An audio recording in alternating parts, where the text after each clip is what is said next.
Hey, everybody. Welcome back. We are Harlan and Naya, and welcome to episode 15 of our pop culture series, Riding the Wake. If you're enjoying our content, please like and subscribe. Today's show is called Living in Stranger Times, and we'll be discussing Stranger Things, the second half of Chapter 4, the experience of racing internationally, because both of us were at the Concord Pacific Dragon Boat Festival in Vancouver, Canada. Thank you, British Columbia. I like your public transit. Got me to the airport in no time. Very nice. And everybody's new domestic enemy, the Supreme Court of the United States, or SCOTUS. I mean, SCOTUS. Oh, did we say that out loud? But before we get into that, we are going to let you know what's happening in the SoCal area this month. So, Naya, what's going on? Well, unfortunately, Harlan, we only have one race coming up at the end of this month. It's the Long Beach Dragon Boat Festival, which our team is going to compete in, the San Diego Dragon Boat team. This race is usually a 2-day race, but unfortunately, due to circumstances beyond the festival's control and teams, it's only a 1-day race. It's going to take place on July 30th. It's free to attend. Free. Again, free. All these races are free. The only thing is you probably have to pay for parking or try to find public parking. But so come on down to 5255 East Holloway, I think it's called in Long Beach. 90803. Saturday, July 30th. That's when it will be held from 9 to 6. For more information, you can go to www.lddragonboat.com. So that's www.lbdragonboat.com, which stands for Long Beach Dragon Boat. So, yeah, not a lot of racing for the month of July because we're going into 9-man season for OC, and that starts, I think, in August. So. Yeah, well, that's okay. It's summer. I mean, people have got a lot of things going on right now. And like nobody actually would want to go to the beach and participate in water sports this time of year. So, I mean, I can completely understand why people would want to stay away from anything having to do with paddling or, fun on the water. Makes sense to me. Yeah, stay inside in the Makes air sense to me. conditioning. Yeah. So, I mean, I know I like in July to cover up and basically just sort of hole up with a nice fire in the fireplace and hot chocolate. Right? Yeah, that's my summer. With your buddy there, with your buddy Baby Yoda. Yeah, with my buddy Baby Yoda. Yeah, we just levitate some marshmallows. We just chilling together. he levitates some marshmallows. I blowtorch it with my lightsaber. It's all good. It's all fun, right? It's all good. All right. So, one moment while I give a brief spoiler alert. We're going to be talking about Stranger Things, and we are unforgiving. So, my daughter is probably listening to us from the back room right now, and she just needs to understand, and all y'all need to understand, that we're just going to be talking about things that happen in the show that you should have watched in this last week. And if you haven't, well, why don't you pause right now and go start watching Stranger Things? And when you're done, you can come back and unpause us. Or you can skip this part, because I'll be putting chapters in this. And you go to the part where we're screaming at the Supreme Court. Anyway, it's going to be a good time. Yeah, it's going to be a good time. So let's dive deep into the upside down before we get into the twisted times that we are now living in. Yes. So, do we want to recap? I think it's worth recapping what just got released so that people understand what we're talking about if they come in here later on and they're like, wait, which section is this? So this is the part where Nancy gets out of the upside down because Vecna let her live. I couldn't believe that. I liked it. I always kind of like when the villain lets someone live. and they just sort of like play with them because they know that they're better, and they know that, they know that they can use people around them. It gives this sort of sense of power to them, and also that they're just jerks. They're just assholes, you know? Yeah, and he was a very powerful asshole. And at the same time, it makes you go, "Oh, this is their weakness, their hubris," right? When in like, yeah, you'd like to think that, right? You'd like to think that. Anyway, so he lets her live, and then Joyce finds Hopper with Murray in the Soviet Union. He had already right. So in the last thing we kind of left off, and Joyce was getting to the Soviet Union. Now she's actually there, and they're actually having a fight with demigorgons, and they had kind of left us on a cliffhanger uh, where Hopper was, what was he, barricaded, or what was he not yet barricaded from that first demigorgon they encountered? No, he was telling the other unsuspecting people The that he other was jailed inmates. with that uh, they weren't there feast to enjoy. They were there to get fat because they were going to get slaughtered by this thing that was out there, Yep, and they were food. none of them really took him as took that as solid advice, except for the person who was jailed, the traitor, the jailer who was um, thrown in jail with him, and that's how they were there, and so now he's caught with dude in the jail trying to kill these demigorgons, and wonderful Murray with his lovely little banter. I love him. Helps Murray's Joyce, Murray's cool. and Murray freaking awesome. I love Murray. Murray's kind of like the guy that you can have a beer with, and he's like, "Well, here's why. Why would he send you something from the Soviet Union? Let's think about that." He's like one of those conspiracy theory guys that'd be like, he would be my friend and be like, you do make a good point, but they're fucking weird. So he and Joyce go find Hopper and help them kill Demi Gorgons and stuff. So Yeah, yeah. one of the one of the most unfortunate parts, I think, of season 4 is that everybody is thrown to the winds. Narratively, I hate this. As a writer myself, and as someone who is a fan of like the Korean drama kind of romance comedy kind of genre, one of the things that I am increasingly adamant about is that your main characters need to be together, particularly if they're in a romantic relationship. Hmm. And so one of my biggest beefs is that at the beginning of this and almost through the entire thing, 11 is out trying to get her powers back with characters, Sam Owens and Papa, that we haven't seen for a long time. And so she's basically all by herself, scared and alone, which I guess makes a lot of sense from the standpoint of the place they're taking the story, because she has to learn about one. She has to learn about her place in American, like, medical research or whatever it is. Yeah. American psychological, like, yeah, that she's like what, Firestarter, but with mental powers, right? She has to learn about all this stuff, but she does it alone. And narratively, there's a challenge there because all you get is her kind of dealing with that, and Mike kind of going, "Oh, did I mess up when I didn't tell her I loved her?"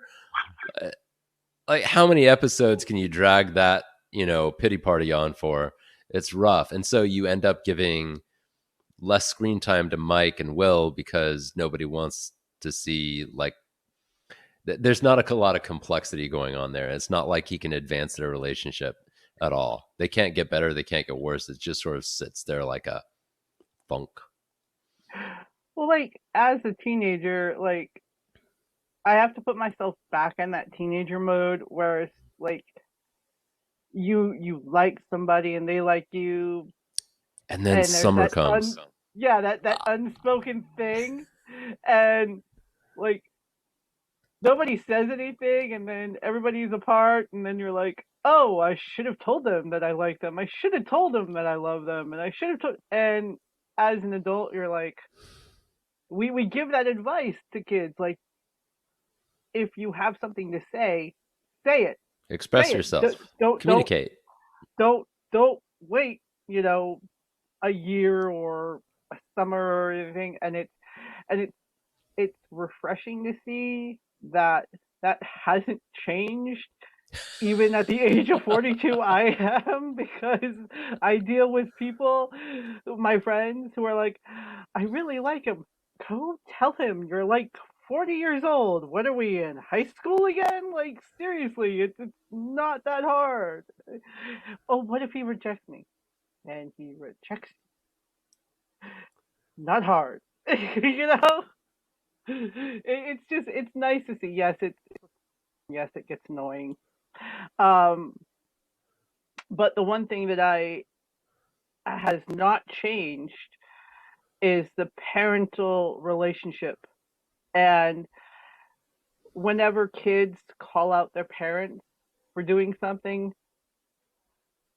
automatically a lot of parents will deny it. Just like Papa did with 11, when she's like, "So you just used me to find one."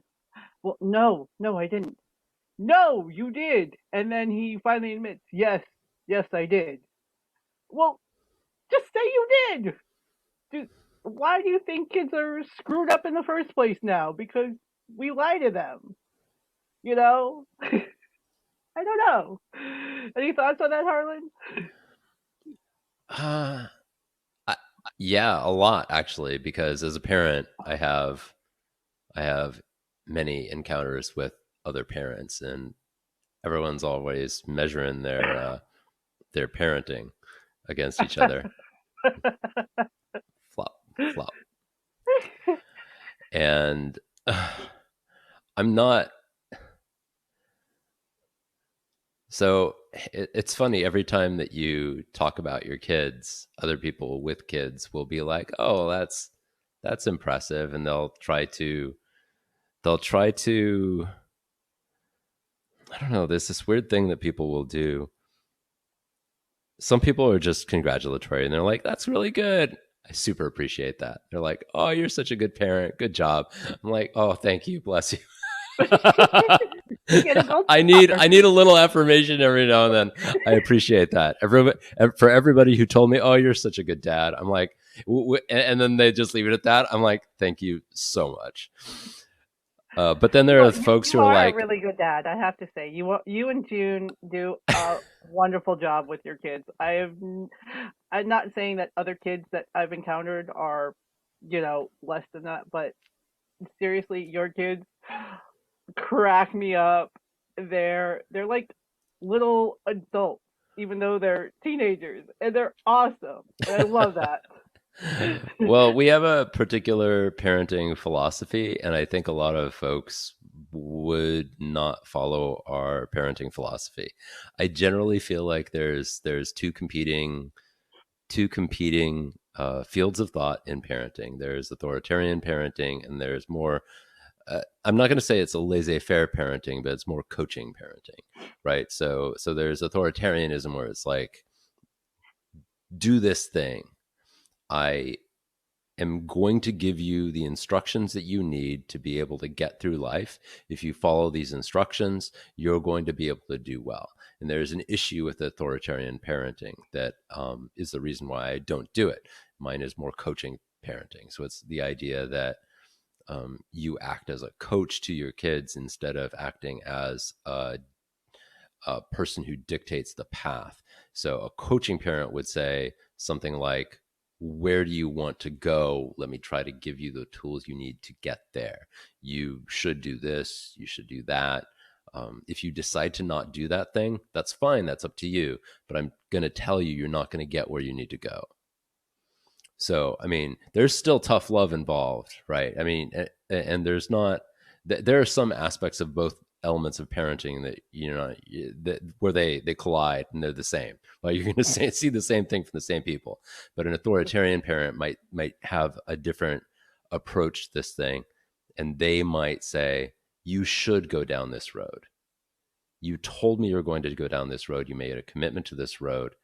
Now you need to do all the things to get to it, and then they will try to enforce that by doing stuff like trying to be restrictive or dictating what needs to happen. And I think that there is a tendency among the more authoritarian style of parenting to engage in more, not lying necessarily to children, although there's a little bit of that on both sides.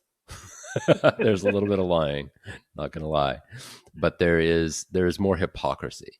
And the reason why the hypocrisy is there, I believe, is because parents want their children to be better than them, right? And so Yeah. they will do things to try to make the situation for their kid be better than it is for them. The classic is, mom, you smoke, why shouldn't I smoke? And an authoritarian parent would say, you're not allowed to fucking smoke. I know I smoke. You're not allowed to smoke. A coaching parent would be like, look, why don't you come with me to the doctor when I go to my cancer appointment for my lung cancer?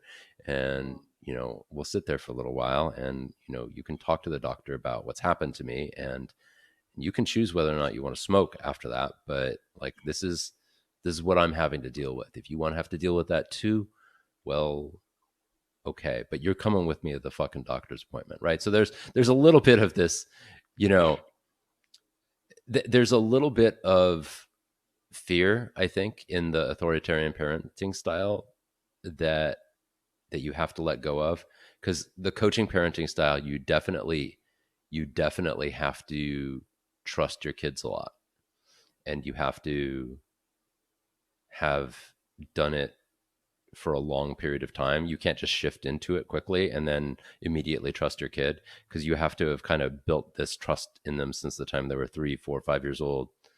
Because if they're 15 and all of a sudden you've been telling them what to do, what to do, what to do, and then you're like, all of a sudden, well, I'm just going to let you make your own decisions now. They're going to basically be like, I don't know how to make decisions. I don't have a decision making structure in mind. I don't know how to come to you for advice. And then you say, well, why didn't you ask me for advice? And you're like, well, you always just told me what to do. If you weren't telling me what to do, I just kind of assumed that I could do whatever I wanted. So anyway, that's why I think that this makes sense, right? Because there's always that. There's always that, Hmm. because human beings kind of move. There are authoritarian forces, and there are these sort of more uh, free free will forces that are constantly like vying for both political and social control all the time. And it's evident in parenting. There was a really interesting study that basically said that your parenting style dictated what political party you were in, and when I read that, I was like, oh, that totally makes sense. That does. That totally makes sense. Yeah. Very much so. So so with the parenting aspect, I am very aware that these kids just do whatever the hell they want. They're saving the world, and apparently the parents and the grown-ups in the town don't really give a fuck. They're just like, oh, I don't know where he is. I don't know where she is. But that's so And 80s, it is. I know. So, like, Mike goes to California, to go visit Will, and now they have to, with the help of Will, Jonathan, and Argyle, who is like one of my new favorite characters besides Eddie Munson. Um, they have to go and find Ellen, try to bring her back to Hawkins to save Max, Lucas, Robin, Nancy, Eddie, Erica, and Steve from Vecna. I mean, would you let your kids just drive off into wherever in the middle of the desert to go save somebody?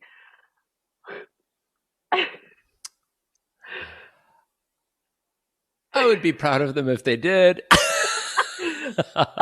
You're not gonna I gotta lie, say yeah. this. I gotta say this.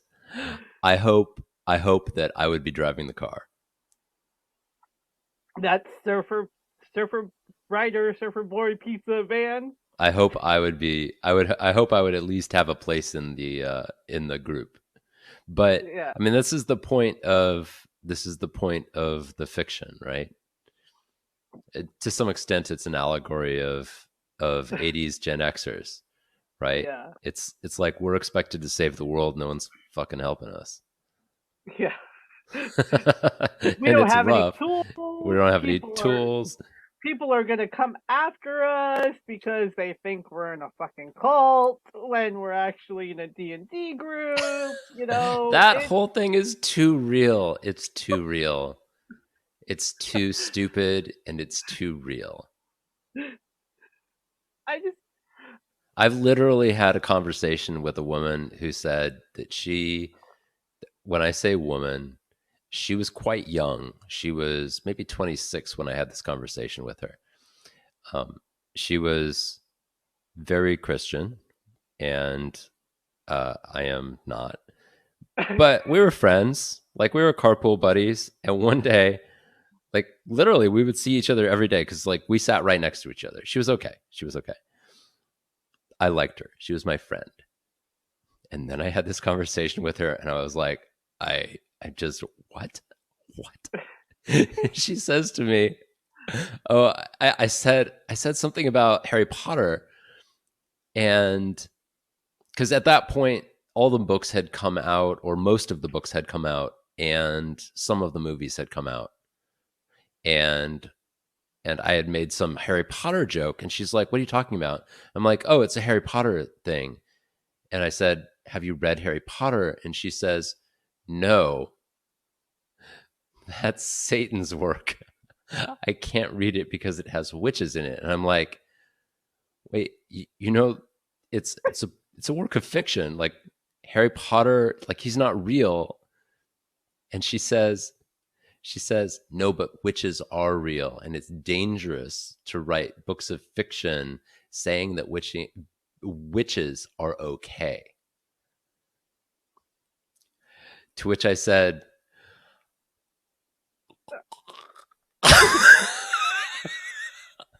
"Witches are what?"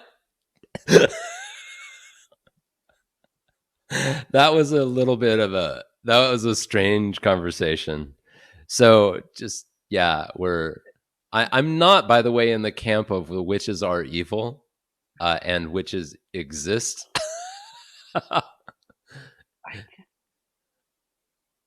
First of all, if witches existed, I don't think it's appropriate to say that all of them are evil, but they just don't exist. By the way, if you are a witch and you can actually do witch magic, I would love it if you would come on our show because that would be awesome. Also, I hear that there is a very, very large prize being given out for people who can actually prove paranormal things. If you can prove it in a actual scientifically constructed environment, that would be awesome. so I'm going to put myself on a limb here Hmm. and say witches do exist. They're Oh, not they are not like they don't have long fingers and eat children. I have people in my family who, for all intents and purposes, are witches. They gravitate towards crystals, they chant, they put the crystals out when the moon is full, okay, they okay. believe in that. Now, if and they do tarot and all that stuff. Oh, I've I, done tarot. I love it. It's very fun.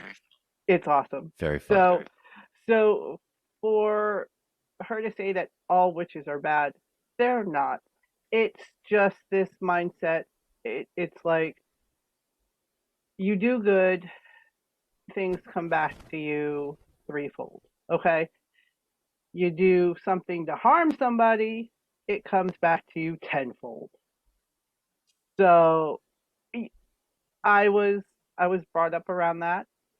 Also brought up around many religions. So to me, when they say witches don't exist, they do, and they're mostly part of this. I want to call it religion, but then people say it's not a religion. So I'm going to call it a religion, Wicca. Okay, they believe in Wicca. Now I don't know that much about it, but I know that that's what they believe, and I'm fine with that.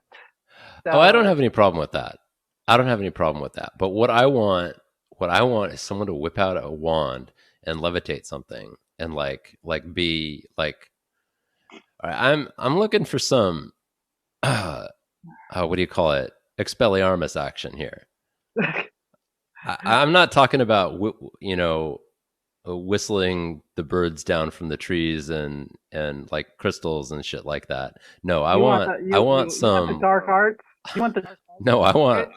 I don't care if they're dark purple or pink arts. I want some artistry.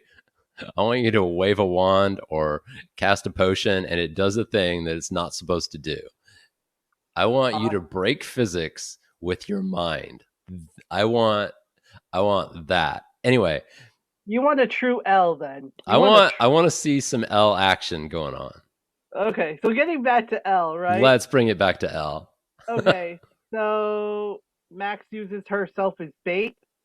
Vec- so Vecna can come from her. Elle finds Max using her powers, getting through Max's memory, and she doesn't use the song to get her out, which is why wouldn't you use a song? But I understand.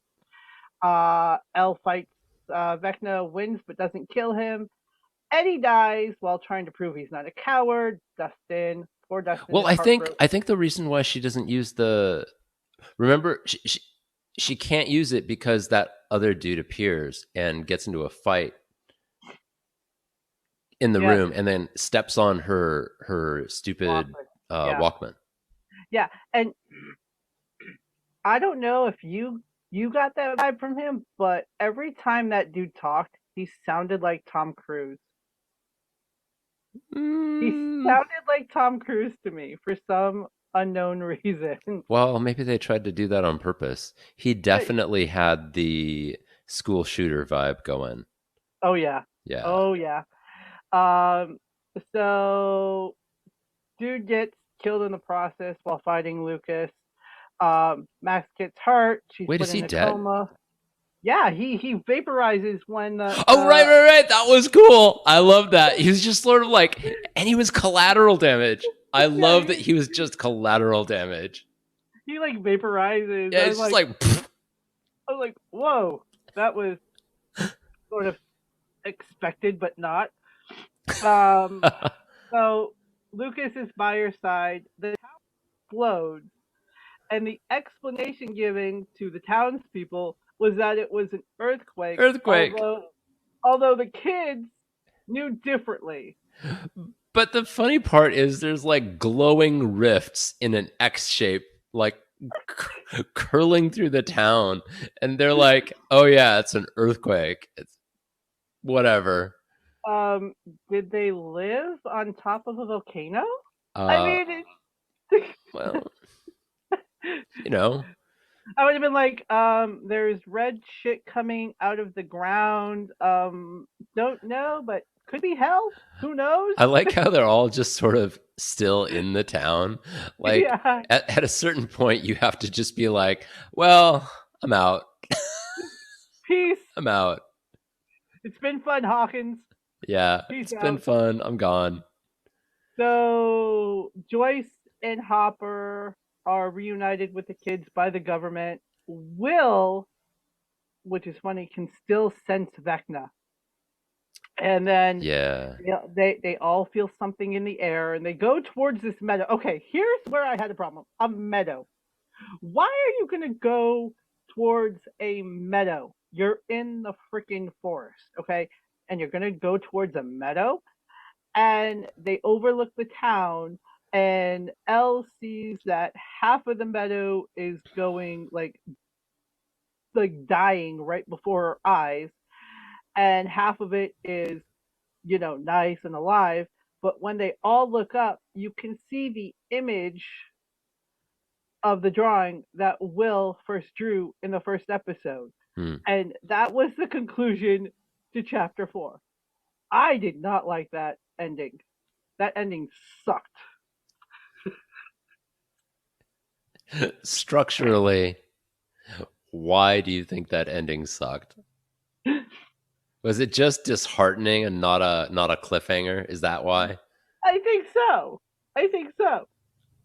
Okay.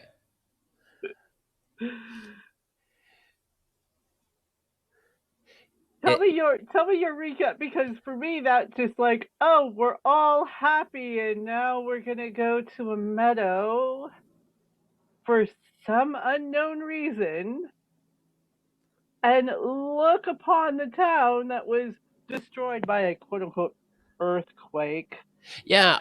No, I oh yeah. You're so here's what I think happened. There may have been a time lapse thing happening here.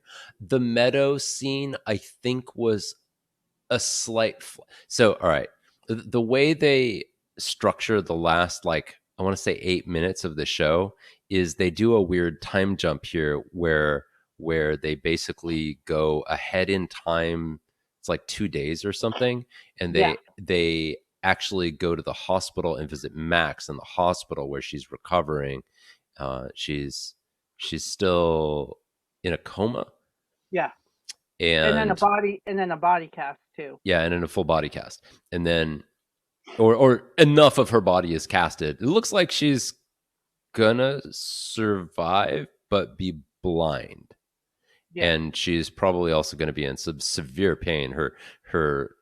Anyway, but and then they kind of jumped to another time, maybe a little bit earlier, when they're at the place where they're donating stuff from their houses for folks, and they do the charity work for all the folks who've been displaced. So it's like I want to say it's like a refugee center, but they're not refugees. It's just like what's the term for that? It's a disaster relief center in the town. yeah. Like when we have fires here, Yeah. they go to the Red Cross thingy. I think they jump back in time to when they're on that hill. I think that's when they came out of the upside down. Wait, they weren't in the upside down. They were driving there. I think as they were getting close, they saw what was happening and they jumped out of the truck. They just probably cut that part.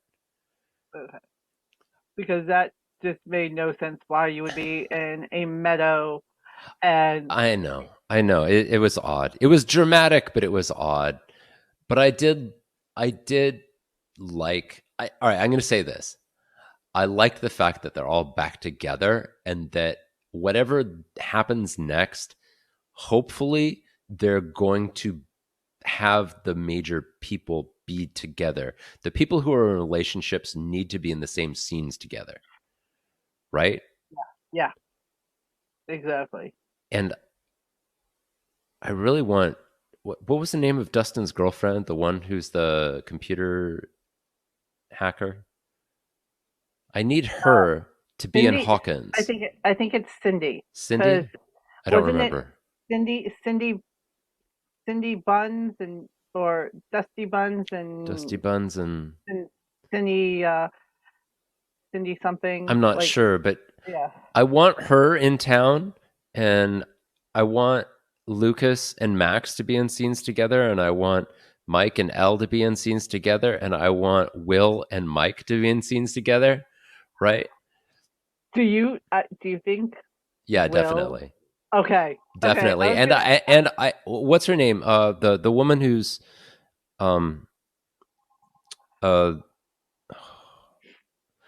the older girl who's the lesbian, who's Robin. Robin. Robin. Robin.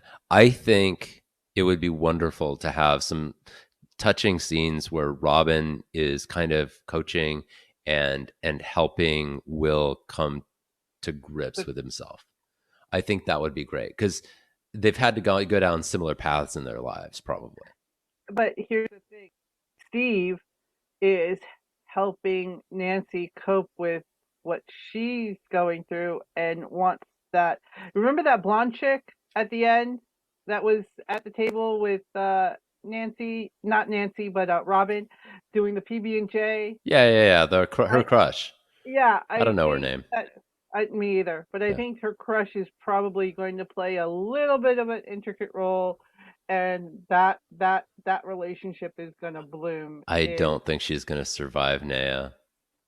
I think she's the Eddie Munson of season 5.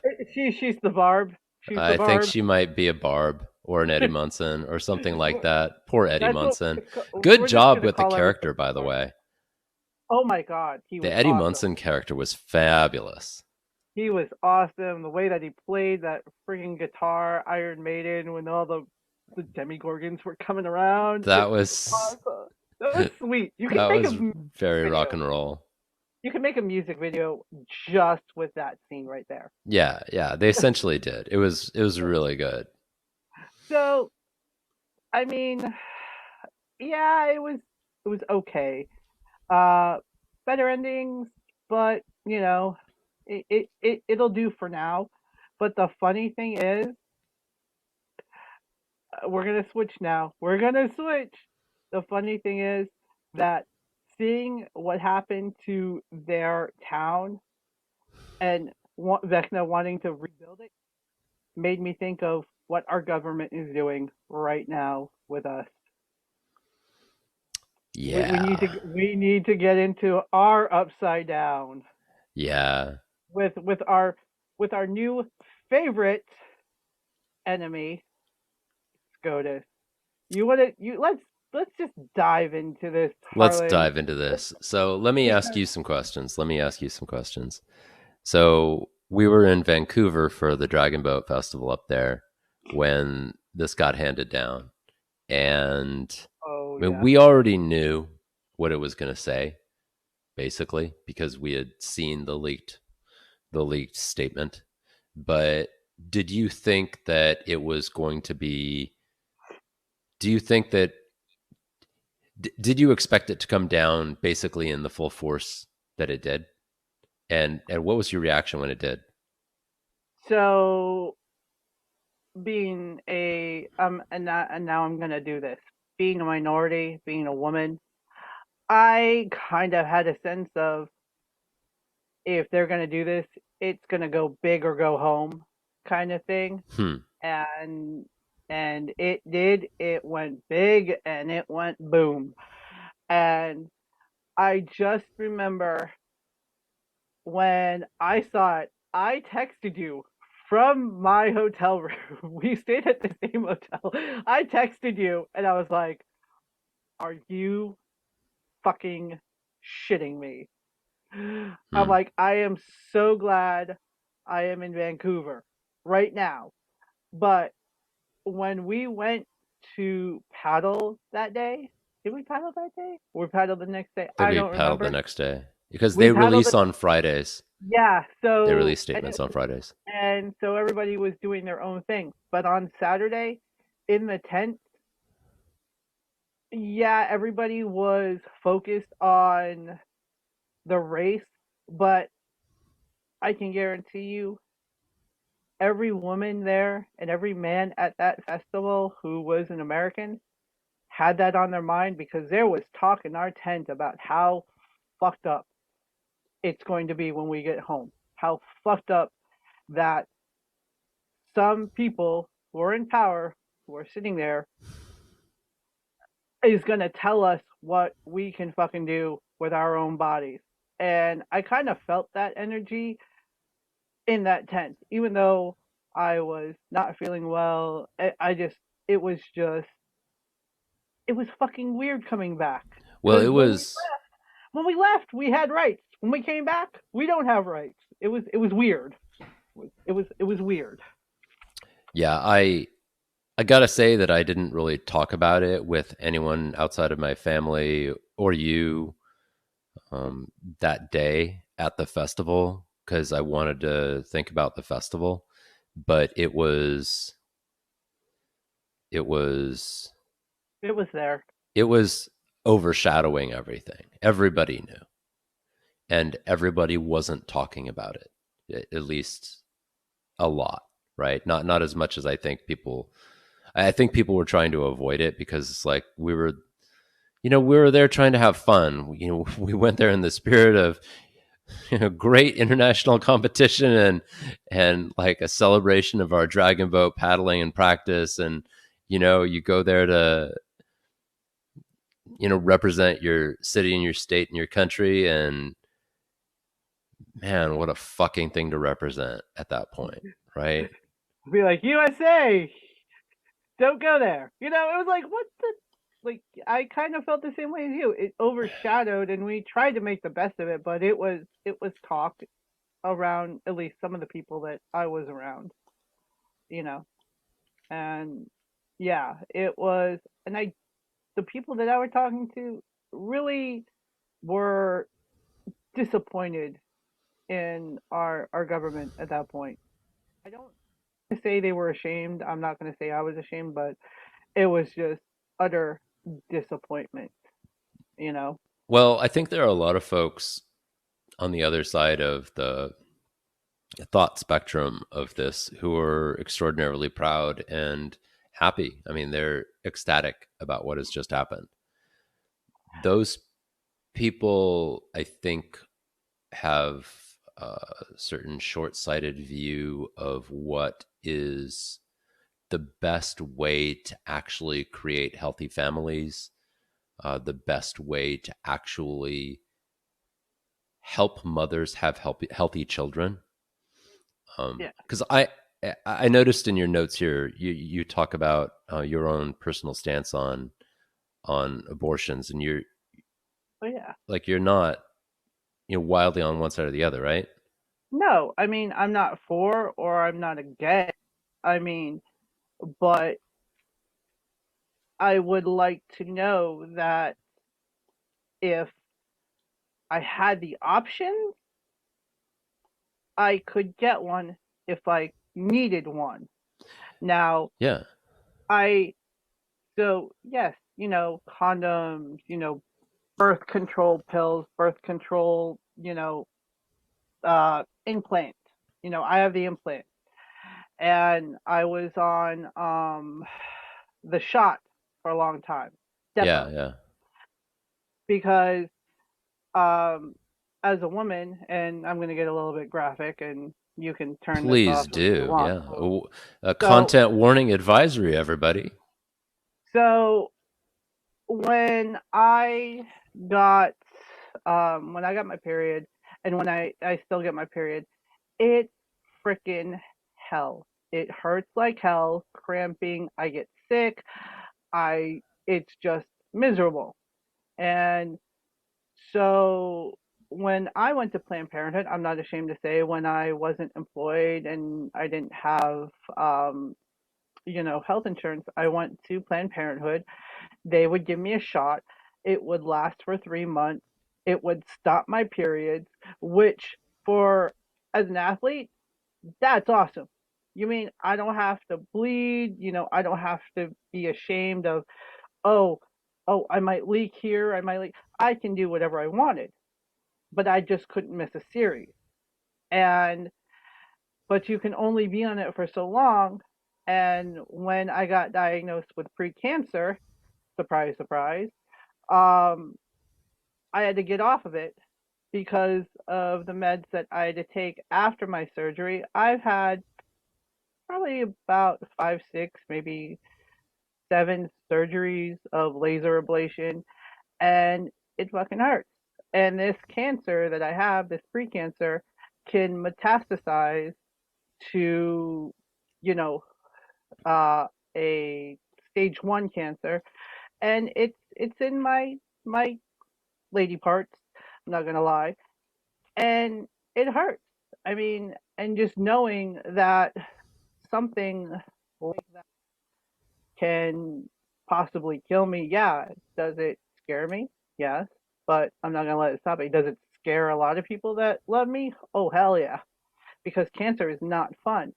But I keep it at bay. I keep it at bay with programs such as, Planned Parenthood or, um, medical insurance. Now, you take these rights away from women, such as getting an abortion, getting contraceptions, getting all of this basic right that we can use to keep people who don't want to have children, the unsuspecting man who, gets a woman pregnant. A man can procreate so much more than women. Like there was, I forget what the number is, but I think it was like 100 children to one woman carrying one egg and one baby. I mean, come on, think about that. That who needs the safe sex talk? It's not women, not women, you know. And so you're gonna tell me that if a guy gets me pregnant, I can't. I have to take that baby because I decided to have sex with that? No, no, that doesn't seem fucking right. Now you're taking that right away from me. So guess what? You're gonna fucking pay. And then we're gonna have children in situations where we don't want them in. I mean, the foster care system is already overpopulated. You know, there's not a lot of people adopting, and a lot of kids are waiting, and they age out of the foster system, and they don't have any place to go. I mean, did they fucking think about this, Harlan? Did they fucking think about the ramifications of this? Yes, they did. But they don't care. I mean, I heard the arguments, and they're literally listening to people go through these arguments, and it's clear that they understand them, but they either don't care or they've made some excuse in their mind, like Amy Coney Barrett and the whole, oh well, you can just adopt, you can just give away your child after 9 months of carrying it, and you can just give it away to some wealthier family than you.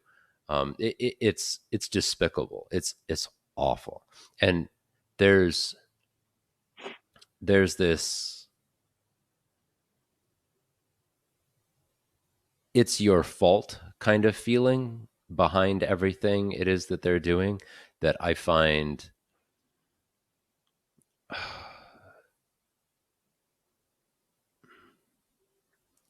hateful. They're just hateful people. And I anyway, to expand on your point about this, to expand on your point, I feel like there is a big problem with the idea that you're going to tell people that they can't do something instead of giving them the resources and the means to behave in the more ethical fashion, right? Yeah. So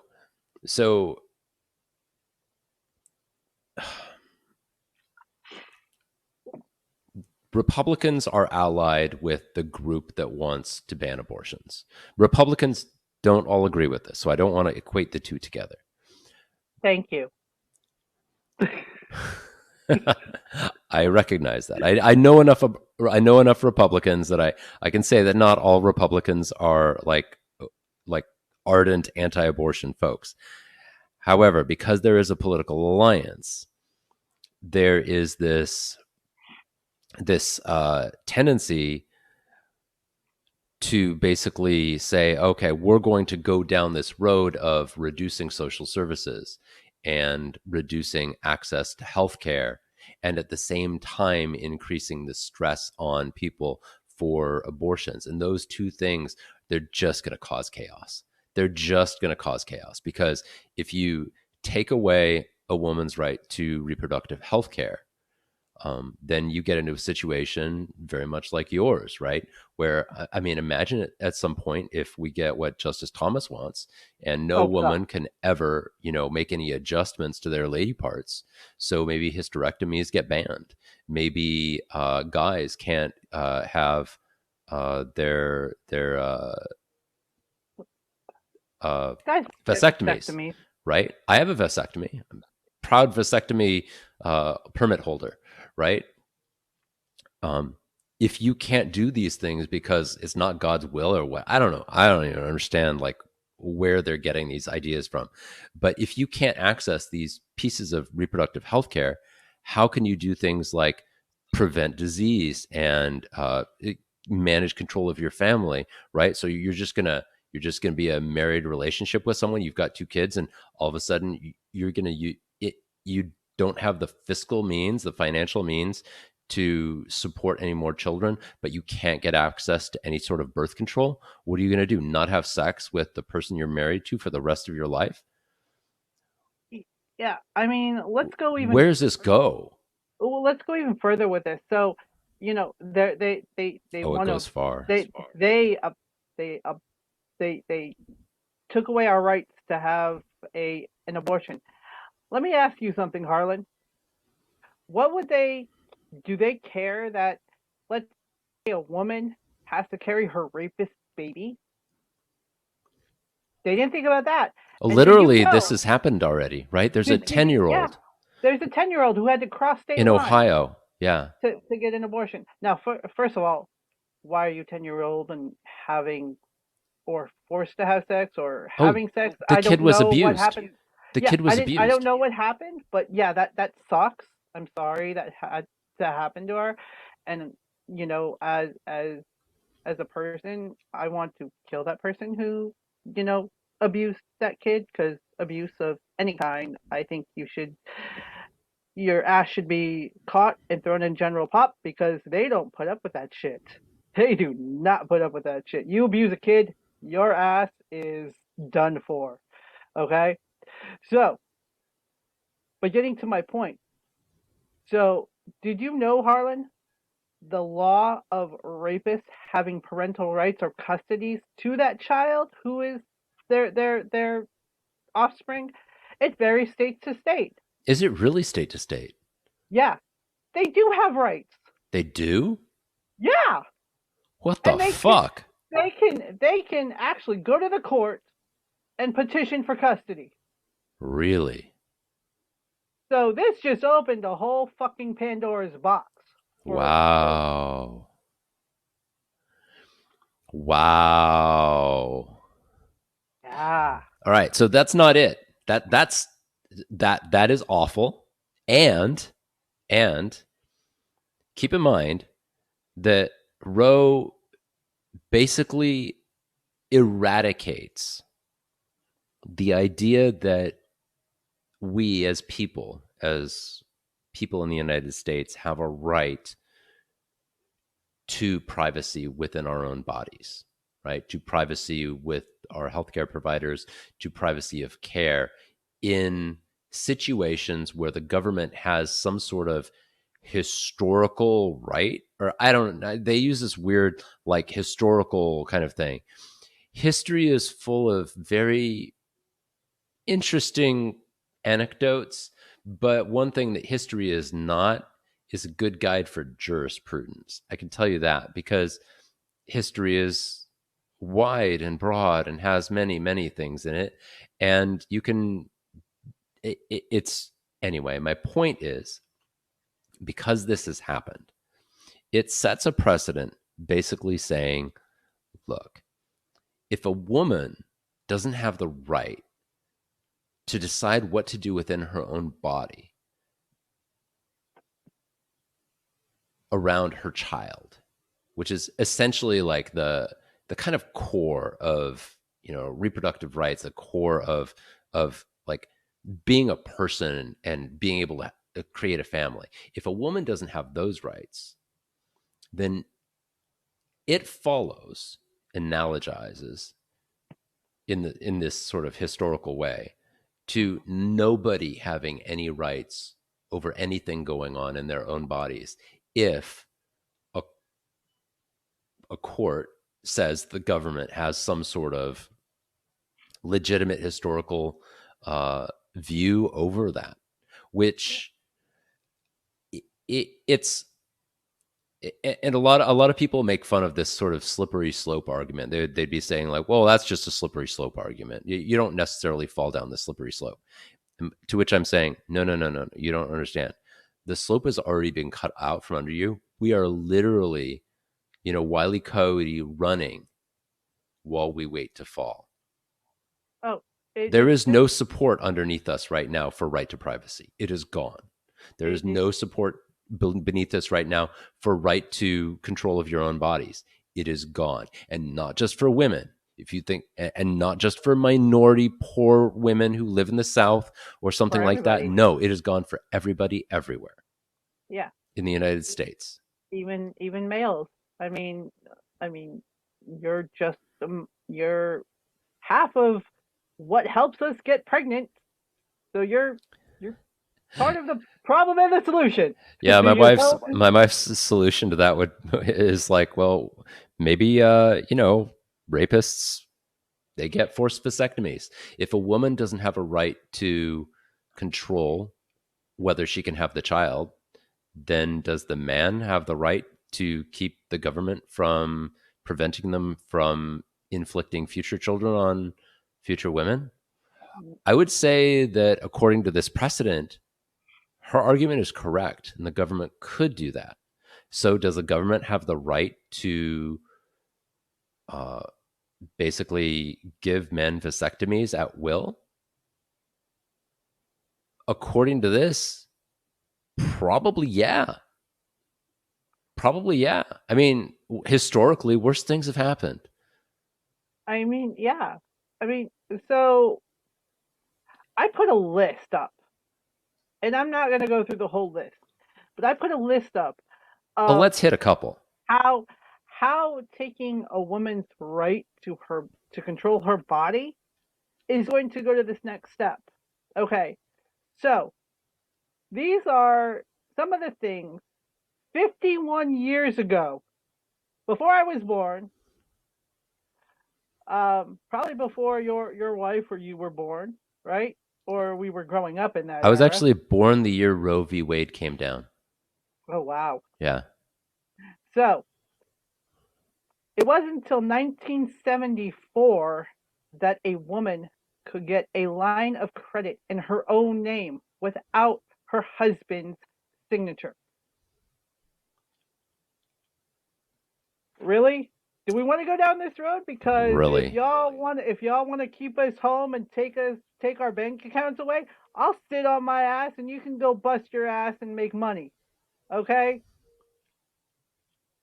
The economy would drop, Harlan. The economy would freaking drop, right?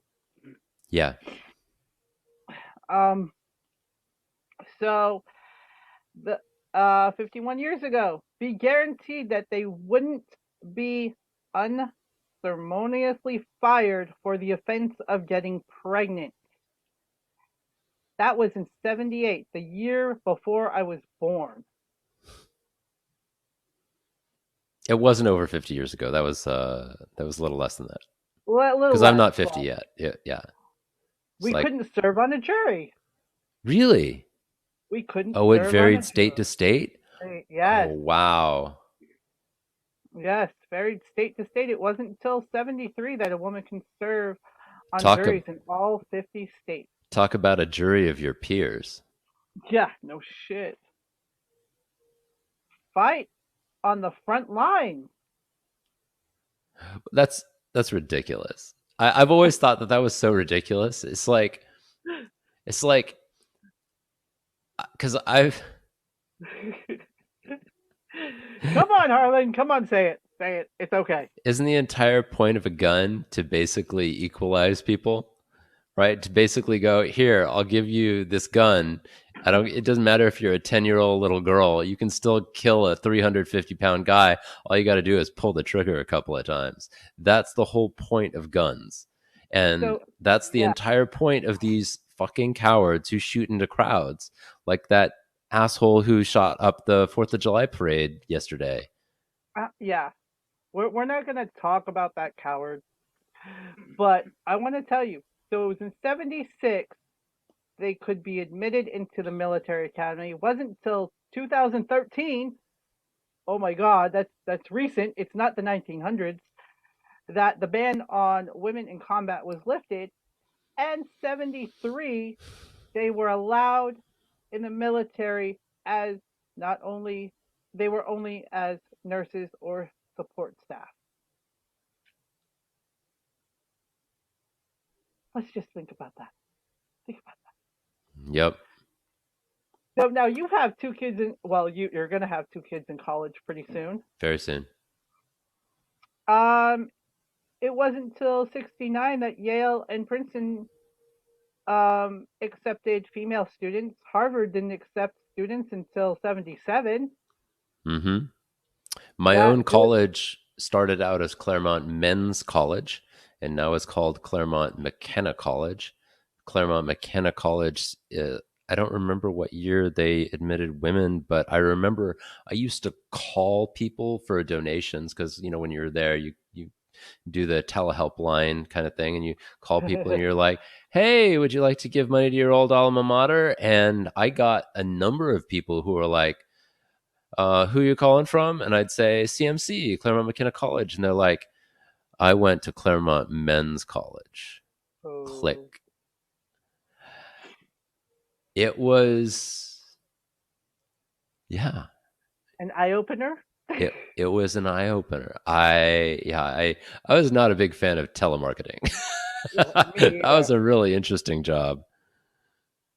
Uh, take legal action against workplace sexual harassment. And that was in '77. That's all right. So as I'm thinking about that, that's both horrifying, but also in one sense, it's earlier than I thought, and in another sense, it's way later than I thought. So, like in my mind, I'm like, well, yeah, I guess that makes sense because in the 50s and 60s, like workplaces would have been horrible for women, but it would have been like the first time that they were really starting to employ people in these sort of big office environments with lots of typewriters and stuff. Um, and then I don't. That's weird. 77. Yes, '77. Now we're getting into the nitty gritty of this. Number 7, they could not decide not to have sex with their husband. Basically, spousal rape wasn't criminalized in all 50 states until 1993. And still not criminalized at the federal level, probably. Do you believe that? Yeah, You I tell believe your it. wife. You tell your wife that she's going to have sex. I want to see how she laughs in your face right now. Yeah, yeah, there would be some humor there. Um, I, I, anyway, go on. I uh, am. I have a lot to say about these things, but I mean, we are. Maybe we should move to some of our yeah. paddling revelations Let's do that or because this is just. Or relations. we could talk about our before we get into that, we could talk about our good friend there, Clarence Thomas, who decides he wants to revisit contraceptive and marriage equality before we get into that, because Oh, I have that a guy. gut feeling, Harlan, that interracial marriage is going to be next on his list. And for all of you who don't know who Clarence Thomas is, hey, Harlan, can you tell us who he is and what ethnicity he is, please? Yeah, I'll tell you a little bit about him. I'm not a super Clarence Thomas fan, But when I was in law school, we would often see Clarence Thomas's opinions be passed down. He's always been a very right-wing person, and he's what you would refer to, or I think he would call himself uh, a literalist, or he basically believes in like looking at the plain text of the Constitution, reading it from a historical standpoint, and basically just giving it the most awful interpretation from the most awful people who wrote the most awful words in it of the time. And so he very much is a very right wing person. And I guess he's very Christian. His wife, Ginny Thomas, is famous right now. I never knew who the hell she was because she's not a public figure. At least she wasn't until like a few weeks ago. No. His wife, Ginny Thomas, is a a white lady, and Clarence Thomas is a black man who I don't. Interracial mazo. Interracial marriage there, folks. Yeah, yeah. And I'm not entirely sure if he understands what being black in the United States means. I don't think he has a really good I don't think he had a full experience of being a black American, but whatever it is he is hardcore into basically allowing the government to sort of stand back and stand away at the federal level from anything states would like to do. I'm just scared because both you and I are in interracial, intercultural marriages. Yeah. And if he has his way, we're freaking screwed. Well, when he was talking about all the things that he would like to overturn, like the decision that basically said LGBTQ Yeah. relationships are fine, we can allow those as marriages, basically granting marriage equality to LGBTQ couples, along the same lines as in the Loving decision that allows it for interracial couples. The um, and he also questioned basically like the rules that we have against the government prohibiting things like contraception or how you have sex with other people. The one thing that he didn't mention in his dissent was loving, but it follows because it is in that same line of adding more and more and more rights to folks. It was earlier, and it is one he personally uses. I don't know if Ginny Thomas is like I don't I don't know enough about them personally.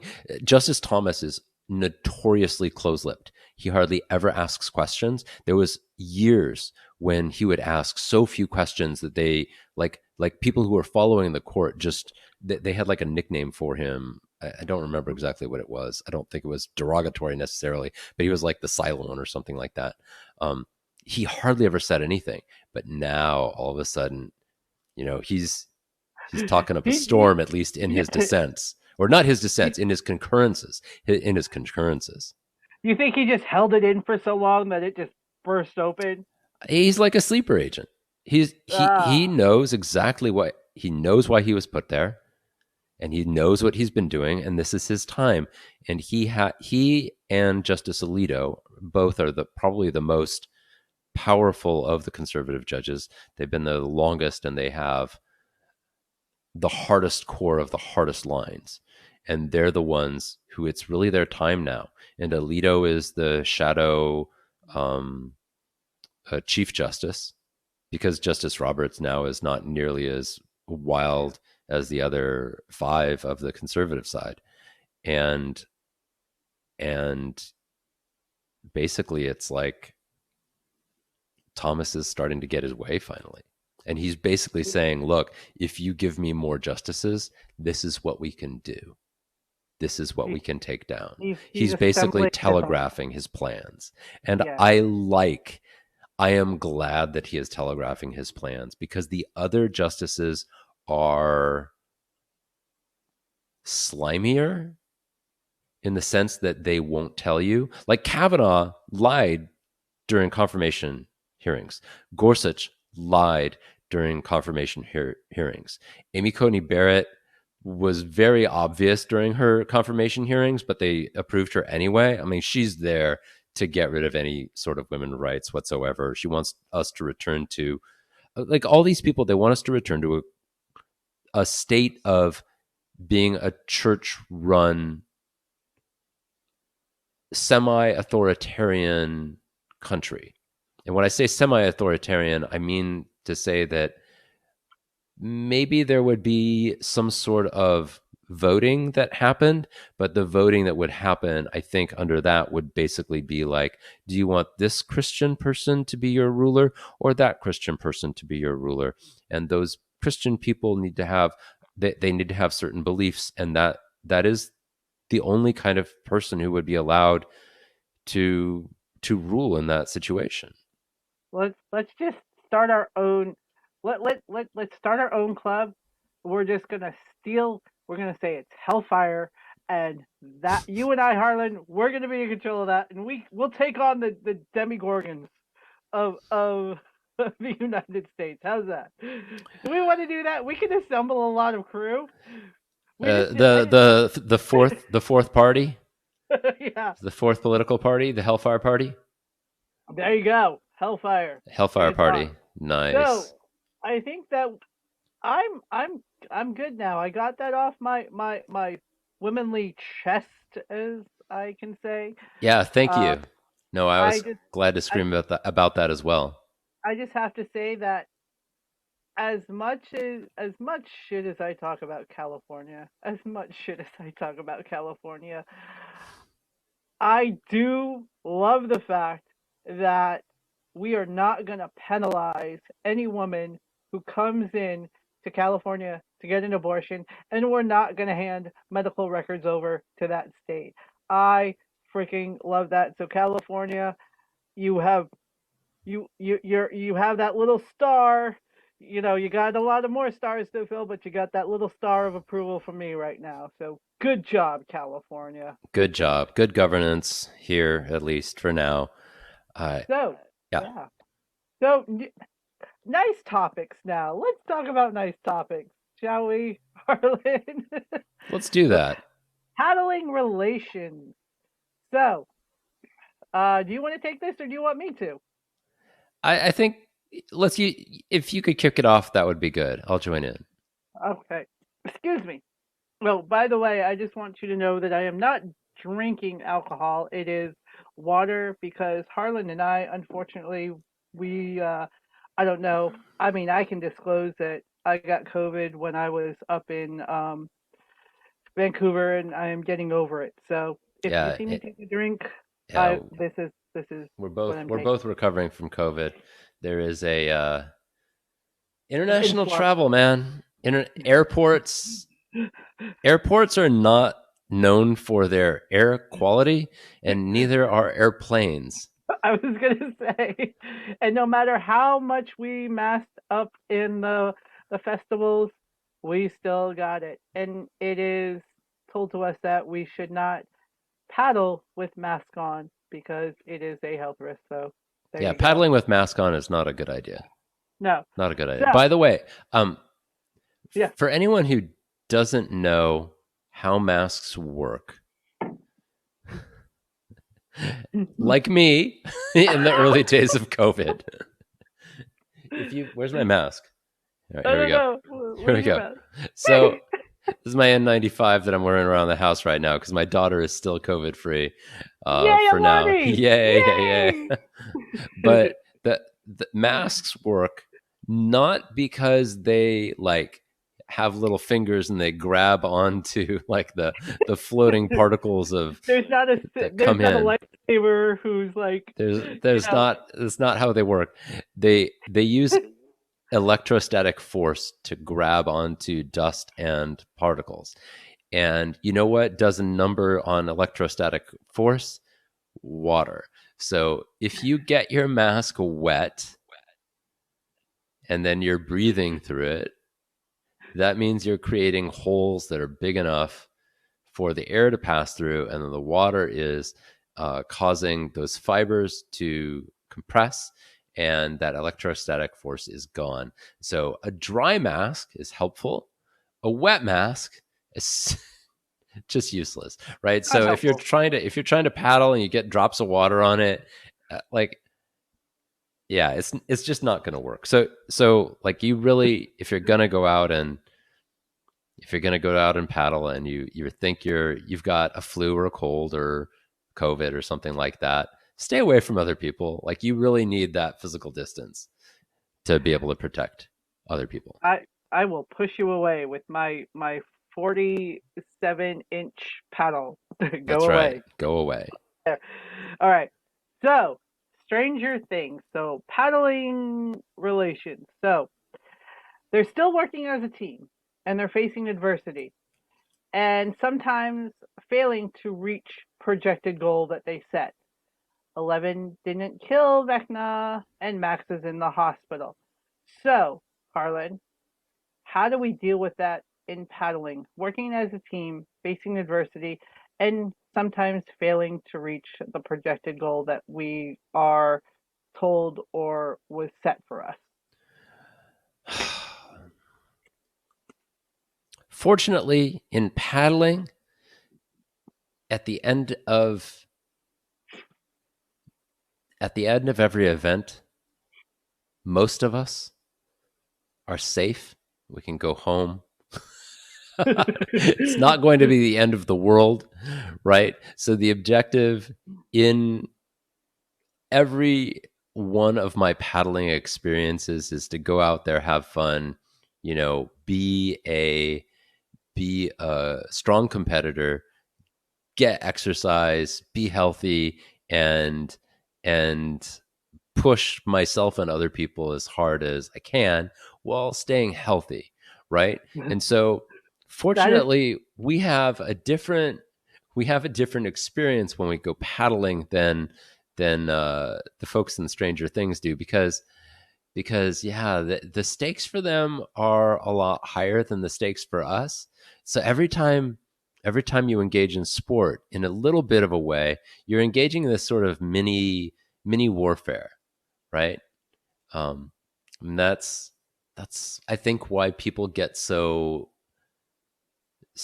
invested in things like football games and basketball games, especially city to city, especially with cities that are rivals, right? Because you've got this whole war. It's like fantasy warfare, yeah. right? Which is great. I love it.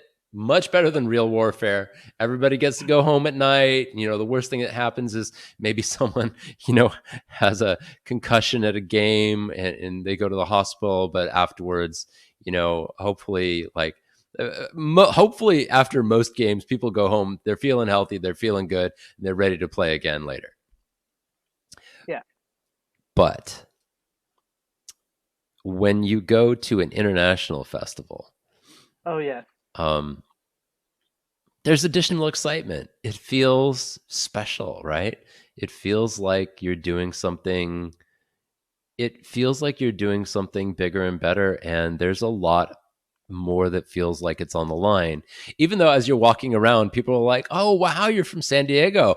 I'm like from down the street. Like I rode my bike to get here, and you're like, "Oh, well."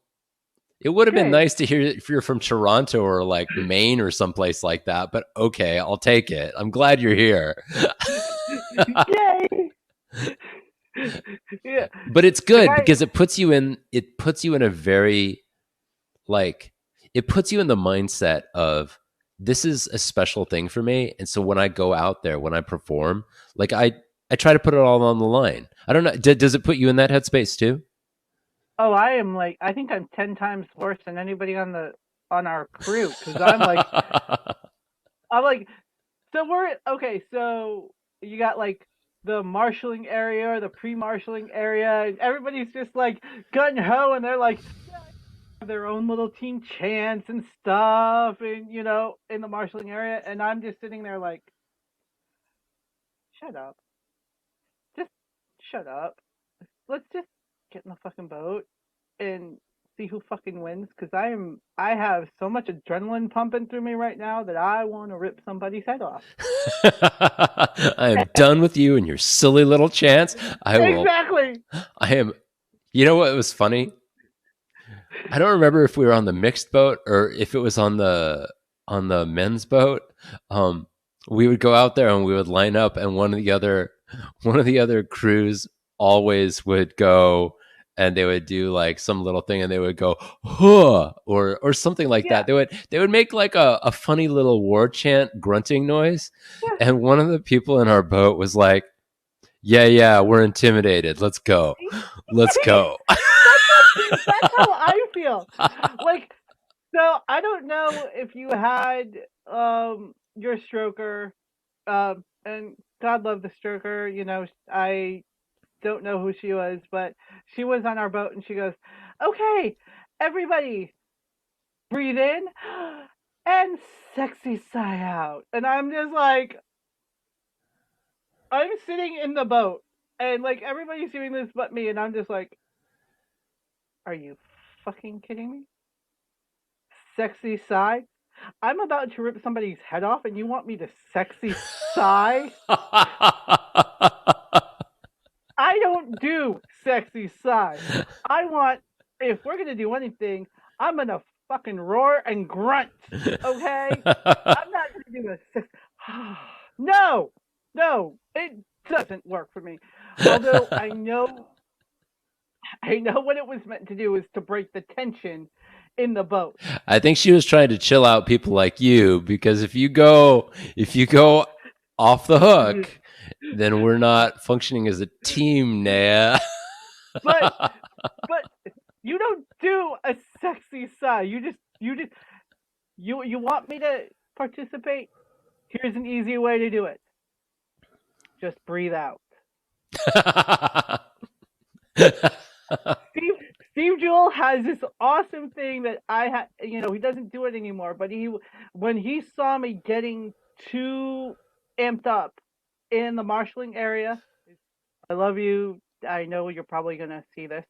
He would take me by the PFD, tell me to close my fucking eyes, breathe in, visualize me being on the water, and then he says, "You know what you have to fucking do. Do it. Now breathe out." And that's all it took. Not this sexy sigh. I'm sorry. I like the sexy side, but that's me. And I That's think you. I think what I also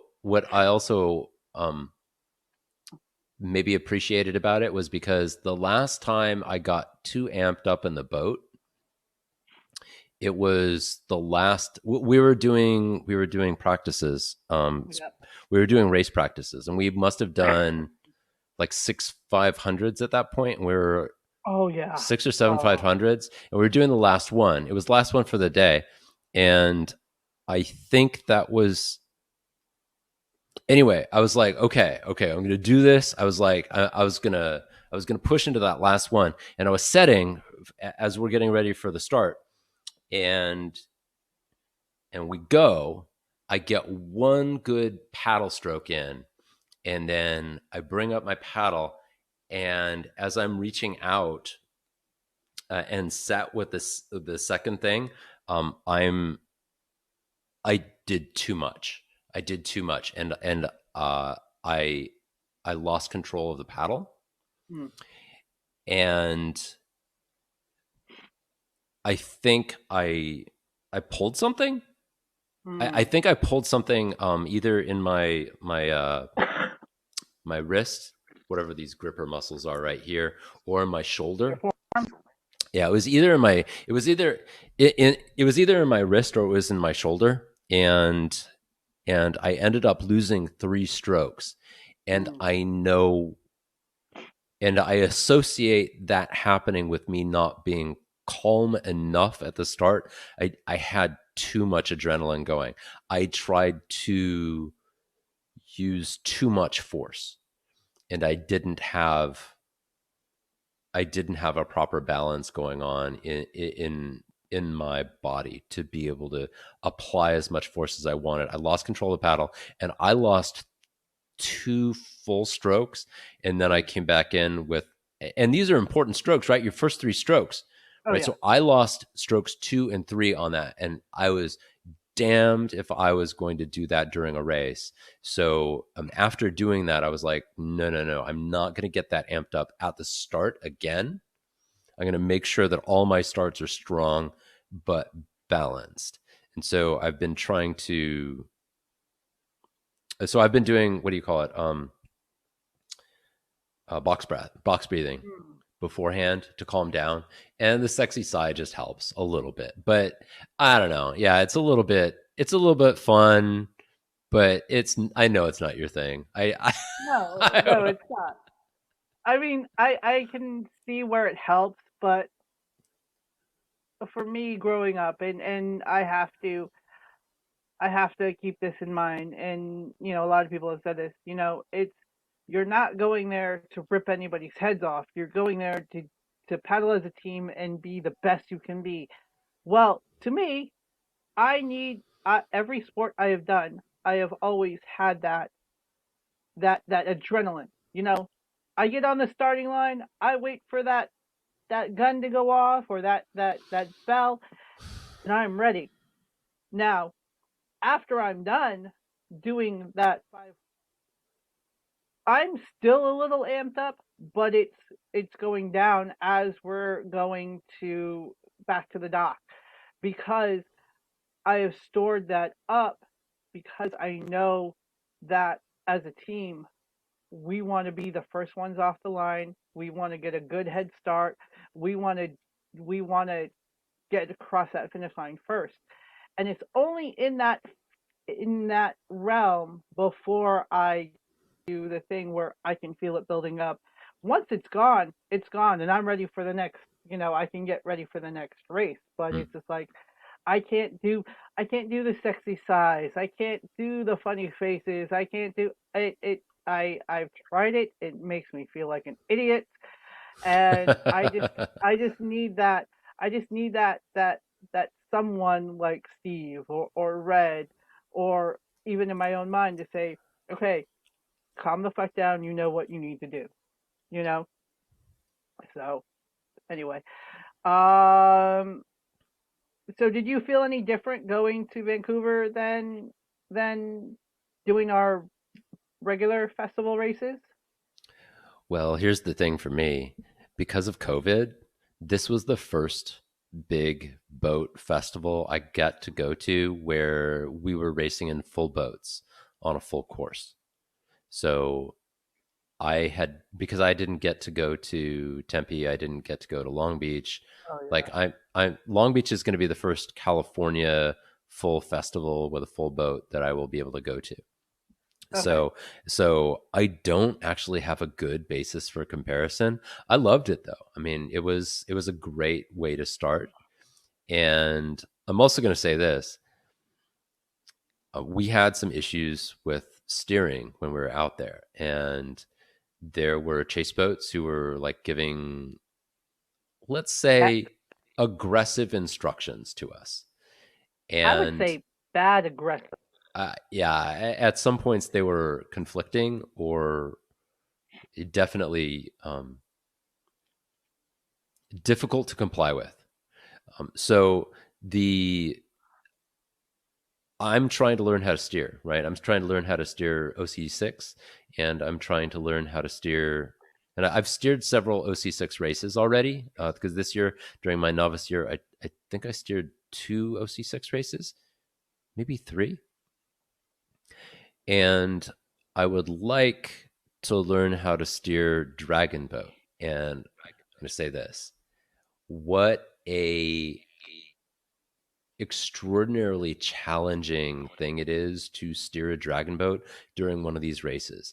The idea that you are trying to keep this boat full of 20 ragged, chomping at the bit horses going straight down a relatively like simple course. It's 500 meters, right? Like, thing is, these boats are very heavy the people on them are pulling their hearts out.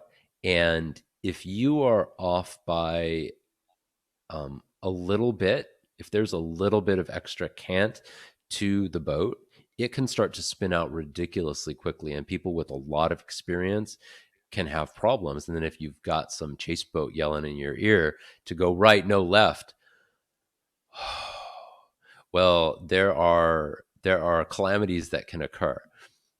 I was heartened by the fact that when we did have our spinouts, we were able to stop before anything bad happened. Hmm. But as someone who's learning to steer, and I hope that I will get to steer in a race someday,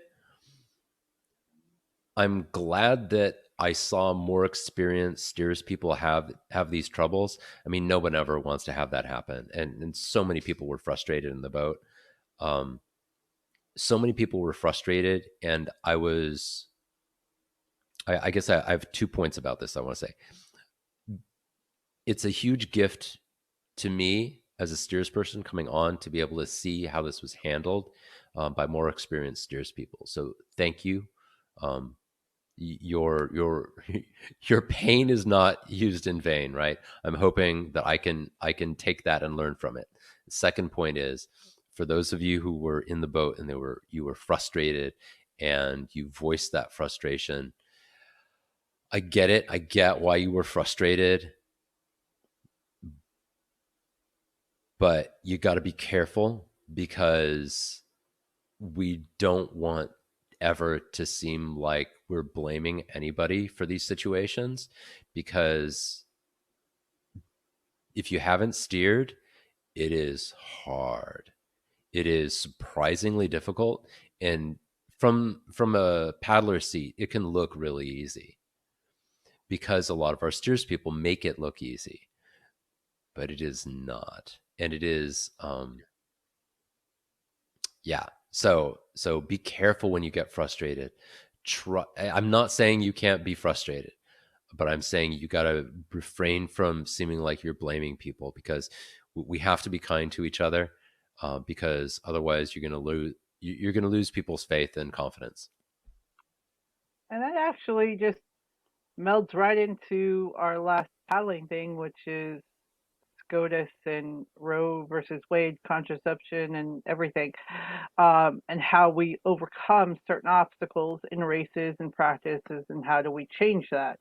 Now, being a paddler, I will tell you, I have very, very little interest in learning how to steer a dragon boat. I should know how to, because any good athlete on any good team know what other positions do and how hard it is to do it. So, for, and I'm going to put this out there and y'all can hate me if you want. If you're one of the paddlers who are voicing their opinion and really frustrated about how the steersman was steering, put your ass in that seat. See how easy it is. For anybody who was saying the strokers are going too fast, put your ass in that seat. See how good it is. Yeah. You know, my mother, God love my mother, when my brother started complaining about different positions in Pop Warner, they're not giving me the ball, da, da, da, she made him play those other positions. Oh, you think it's so easy to take a ball? Uh huh. Let's see. Oh, you're easy to hike a ball? You think it's easy to kick a ball? Okay, you're the kicker today. You're the center today. You're you're the quarterback today. You know, Nice. and so I try to remember that when I'm in a boat, when I get frustrated. I know myself, when people start complaining about like steering in the OC6, their steersmen are going, the steersman knows what the fuck they're doing. Your job in 3 is to call and paddle. My job in 4 is to be the engine room and give you strength.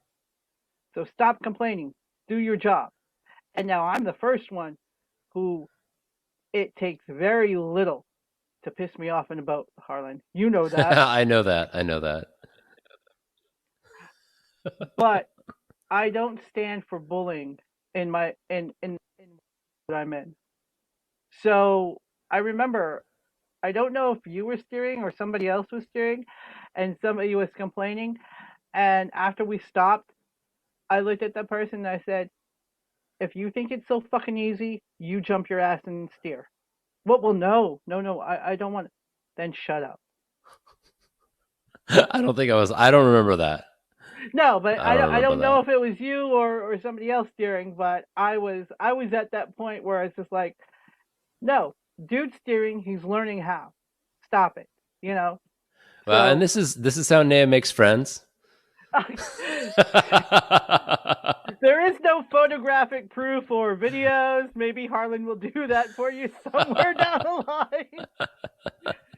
But I mean, underneath, I really do have a good heart. I just You when do, you do. I do, but when I'm in my athletic mind and my athletic mind, I don't put up with any bullshit. You know, I might not have the best stroker, or I might not have the best steersman, or I might not have the best boat, but god damn it, we're gonna make it work. I'm gonna put my faith in my stroker. I'm gonna put faith in my steers person. I'm gonna put faith in the boat, and we're gonna, you know, work as a team. And I said that when we went to, I think it was Dana Point, Yeah. or yeah, that last OC race. There are girls that I had never paddled with before, and I told them before the start line, "Well, you'll be amazed, Harlan." I told them, I said, "Look, ladies, if I forget to tell you at the end of this, it was an honor and a privilege to be in the same boat. Now we're going to start and we're going to end as a team, and no matter what happens, we're going to be in this boat together." And that was it. Yeah. And I think to bring us back to your initial analogy here to what's happening with Roe v. Wade and um, basically, people's rights to their control their own bodies in the United States. We, as a voting public who believe in these things, we need to come together in one boat and we Yeah. need to paddle together. And there are going to be some steers people, and you may not personally like them. They may be Democrats, they may be Republicans, right? Their name may be Cheney, right? Poor guy, As dude. no, and I'm not talking about Dick. I'm talking about his daughter. Oh, his daughter. I thought you were talking about Dick. No, Sorry, Dick. no, I'm talking about what's her first name? We don't care. Anyway, she's in the House of Representatives. She's on the January 6th committee, and she's doing a fantastic job of basically pointing out all the things that happen on January 6th. Like you don't know you don't know where people who are going to agree with you on this topic are going to come from, because the right to control your own personal health is very widely loved in the United States, Right. right? And so there may be some steers people out there. There may be some, strokers out there who are people who are going to be ahead of this, and you're going to need to follow and back them up. And I know that it can be frustrating sometimes to have to say you agree with someone that you've disagreed with maybe your entire political life. But when something is important and when something is right, I think we're going to find a lot of allies in strange places. And we need to accept that. And we need to all get in the boat together and fucking push those paddles through the water. Exactly, because your steersman, I don't mean to interrupt, but your steersman and these, you know, their number one job is to make sure that you are safe in those crappy ass, weird situations where waves are coming at you, boats are hitting you for no fucking reason, just to hit you. Your steersman has your best interest at heart. I know that's hard to say, but they do. So on that topic, Harlan, on that topic, do you want to take us into some of the best investments right now on the market, or what you think, and then we'll slide on into reading the waves? How's that? Yes, let's move into talking about investing right now. So, I don't know if there's going to be a hook in here to what we're talking about in terms of Stranger Things or even personal rights, but I am in the middle of doing a investment and finance internship. And I've got a bunch of young people, 16, 17 years old, that I am coaching through the through the internship. And I do a little thing where I'll talk to them afterwards for about an hour, and I will get just straight up questions, random questions for things. And one of the things that's come up is uh, two questions I want to highlight today. One is, what's the best investment right now? Like, what would you recommend a stock to buy? And the second question is, how do you decide whether a company is actually a good investment? And I wanted to address both of these things because I don't have an easy answer for both of them, right? The reason why I do the internship is to answer these questions, to give people the tools needed to answer those questions. The the first question is almost a red herring, and it is I don't know. Do you ever like see the stuff online, Naya, that um, as you're wandering around the internet, do you see ads for buy this gold, or here check out these stock picks, that sort of thing? Do you see those? Late night television at its finest. There, buy this. Da da da da. Gold is where it's at. It'll triple in value. And I'm sitting in my bed looking like, damn commercials. Can we just get back to Hogan's Heroes, please? I haven't heard that for a while. And there are mutual funds, and there are all kinds of people trying to sell different kinds of investments through advertisements. And I I know that the investing industry is all over this idea of kind of giving you press-worthy statements about what's great and what's happening right now and that sort of thing. And there are even investment recommendation services that will come down with picks at various times, best stocks right now to buy, that sort of thing, which I'm actually in favor of. But I'll explain why in a moment, as I explain why this question is a red herring. When you think about any investment, and I'm going to use common stocks as a guide, but it could be anything. It could be crypto, it could be gold, whatever. When you're thinking about an investment, you're basically thinking about buying it based on whatever its current price is, because you're going to have to use the current price to pick it up. But that current price is based on a number of factors. It's based off of its history, basically, people evaluating how well they've done in the past, how well the people who are functioning at that company, which kind of goes into this: how do you assess whether something is a good investment or not? And then they're estimating the future based off of what the trends are. Waves of trends move through society like waves in the ocean. Some of those trends evaporate, right? Some of them pile up behind you and will push you on regardless of whether you want to go there or not. And some of these companies can ride the waves and some of them can't. What you want to try to find is a company or an investment asset that can ride the big good waves that are going the direction that you want to go, the direction of survival in the future, right?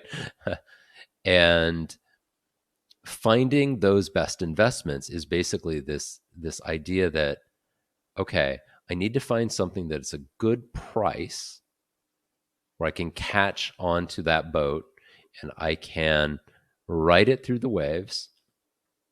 I've got to estimate whether that trend is going the right direction and whether I can invest the energy in getting onto that boat, right? And whether I'm going to be able to make it far enough in that boat to have made it worth my while of getting onto it. And unfortunately, because there are two parts to that, one is how did the company do in the past, and the other is how is the company going to do in the future. You can judge how a company has done in the past because there are SEC filings and there's press and there's things that you can see in public about how well a company is doing, but the future is harder to judge.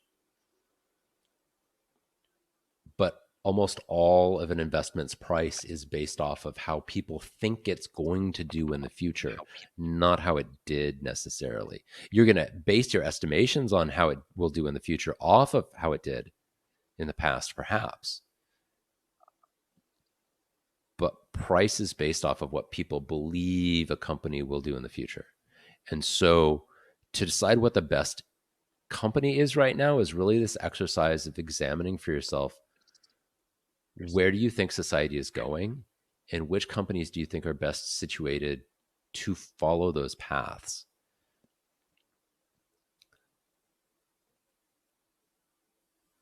You are not going to be able to choose one because there are lots of waves going in lots of different directions.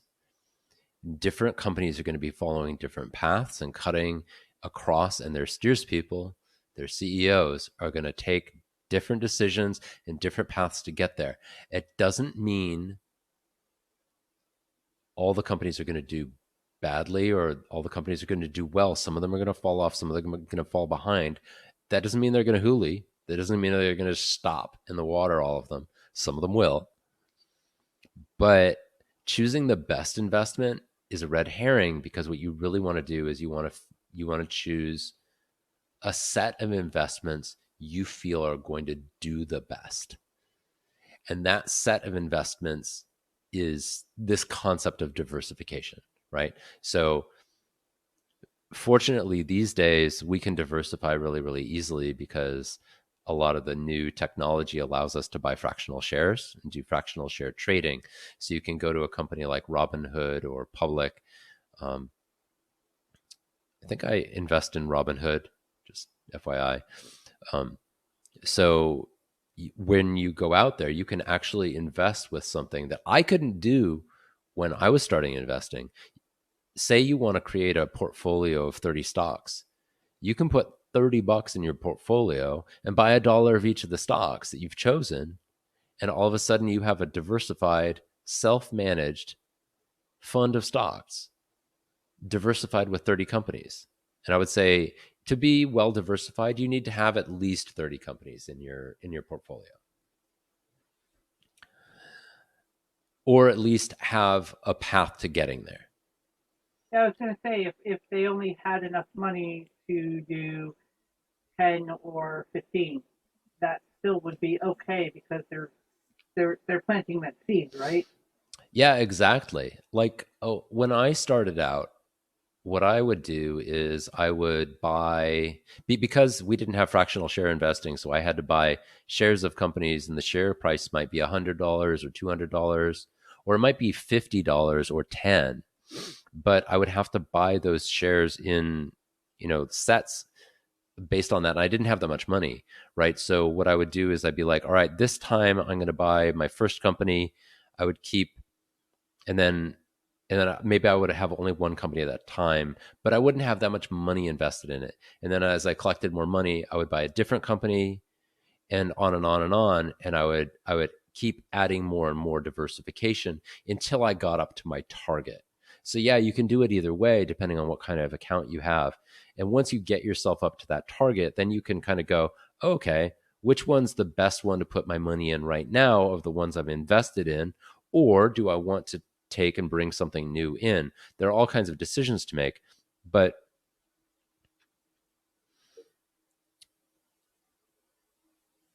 if anybody comes to you and says, this is the one best investment for right now, I would say be careful about their philosophy, right? Now, if you subscribe to investing service and they on a monthly basis give you one, two, three stocks to invest in, and they're like, we think this is the best place for you to put your money right now. But every month they're like giving you like new selections of things. That's essentially the same as what I'm talking about, right? They're giving you a selection of things. Gradually you can change what you're putting your money in. Like just be careful. That's what I'm saying.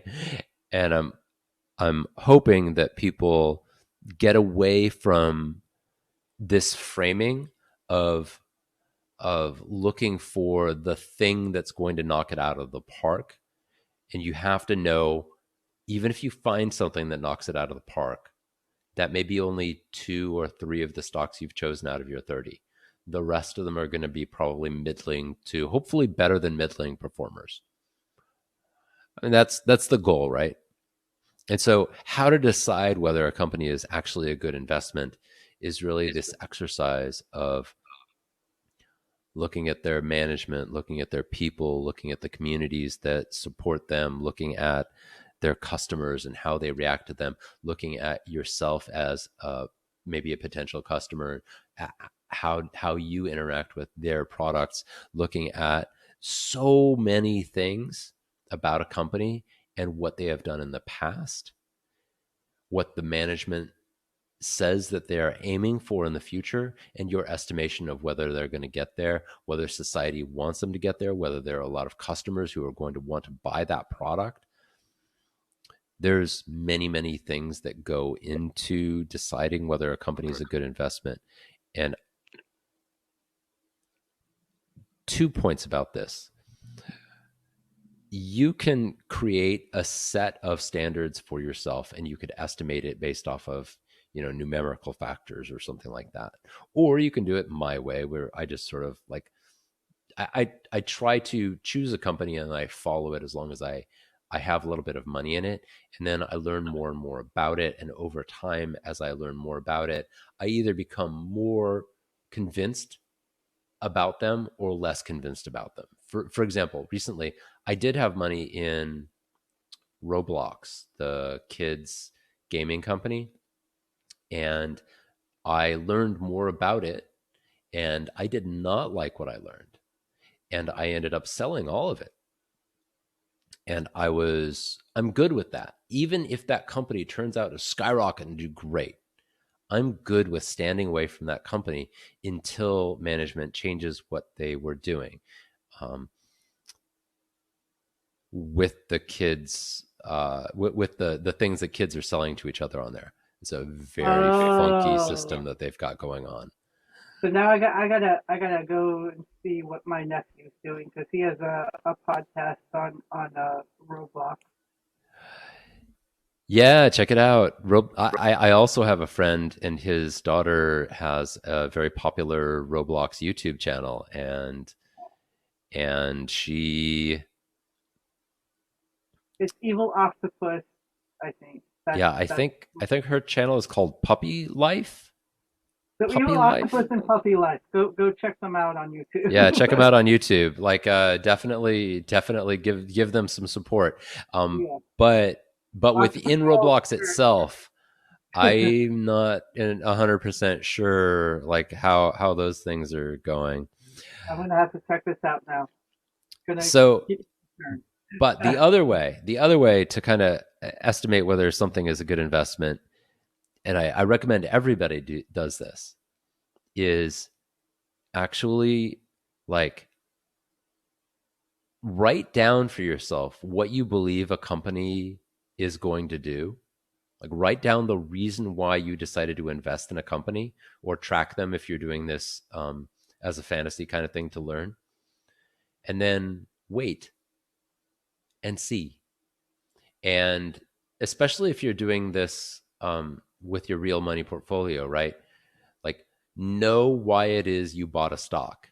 Make a note of it. And then later, as you see the results come in over the years, look back at your notes and ask yourself, did I look at the right things? Because your ability to properly estimate is going to be based on your confidence that you can actually make a good decision from the mental models that you're using in your own head, right? So whatever it is you decide that you're going to use, I like to buy companies that have low debt. I like to buy companies that build on a cloud infrastructure. I like to buy companies that have a management that has strong ethics. I like to buy companies that avoid unions or love unions, whatever it is, right? I like management that uses a lot of debt so that they can buy up more factories or so that they can expand fast. Whatever it is that you have decided, write it down so you don't forget, because 2-3 years go by and you're gonna be like, why did I buy that? I don't really remember. I was a genius or I was an idiot, but you don't know why, right? So you got to go back and kind of go, okay, what factors was I looking for on this thing, and what was I right about and what was I wrong about? And you'll learn things about yourself. So instead of asking yourself the question, how do you decide whether a company is actually a good investment? Ask yourself this: what am I good at estimating the future about? Track yourself. Find out what you're good at. I know I'm good at a couple of things. I know I'm good at estimating the future of entertainment. I know that I'm good at estimating the future of technology and sort of like not necessarily internety things, but things that programmers use and gamers use and stuff like that. Like because I was a programmer for a long time, right? So I was in that world. I understood how those tools worked. I am bad at biotechnology. I am bad at fashion. I am horrible at fashion, apparently. I think you have a great fashion sense, Harlan. It's Oh, better than why? mine. Why? Thank you. No, but I am bad at estimating whether or not other people will find something fashionable. Oh yeah, yeah. I'm horrible at that too. Yeah. And so what you need to learn is not what you need to learn as an investor is not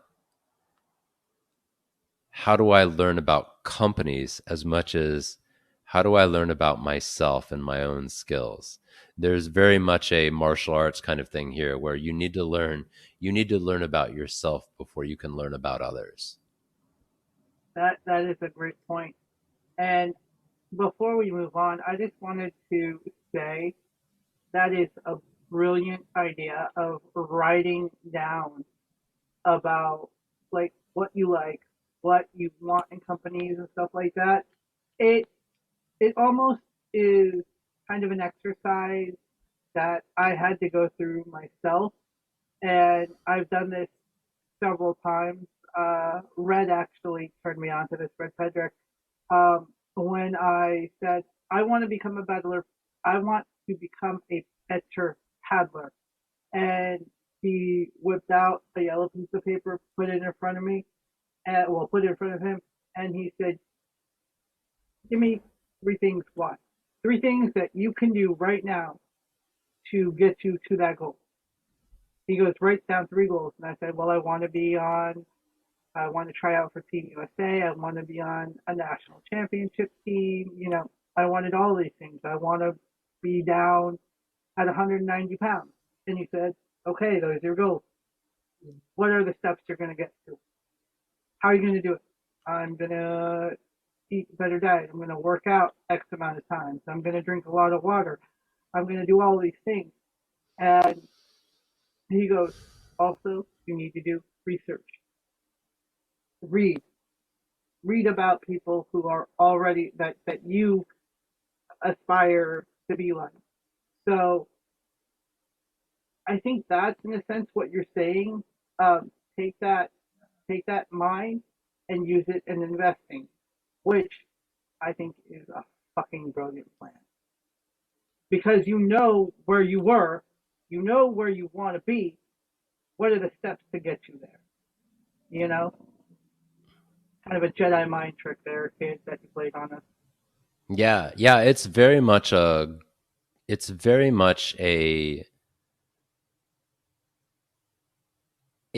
a congruent exercise to that goal setting exercise, because unfortunately we as investors don't have a lot of influence on how our companies work, but we have all the influence over whether or not we understand ourselves.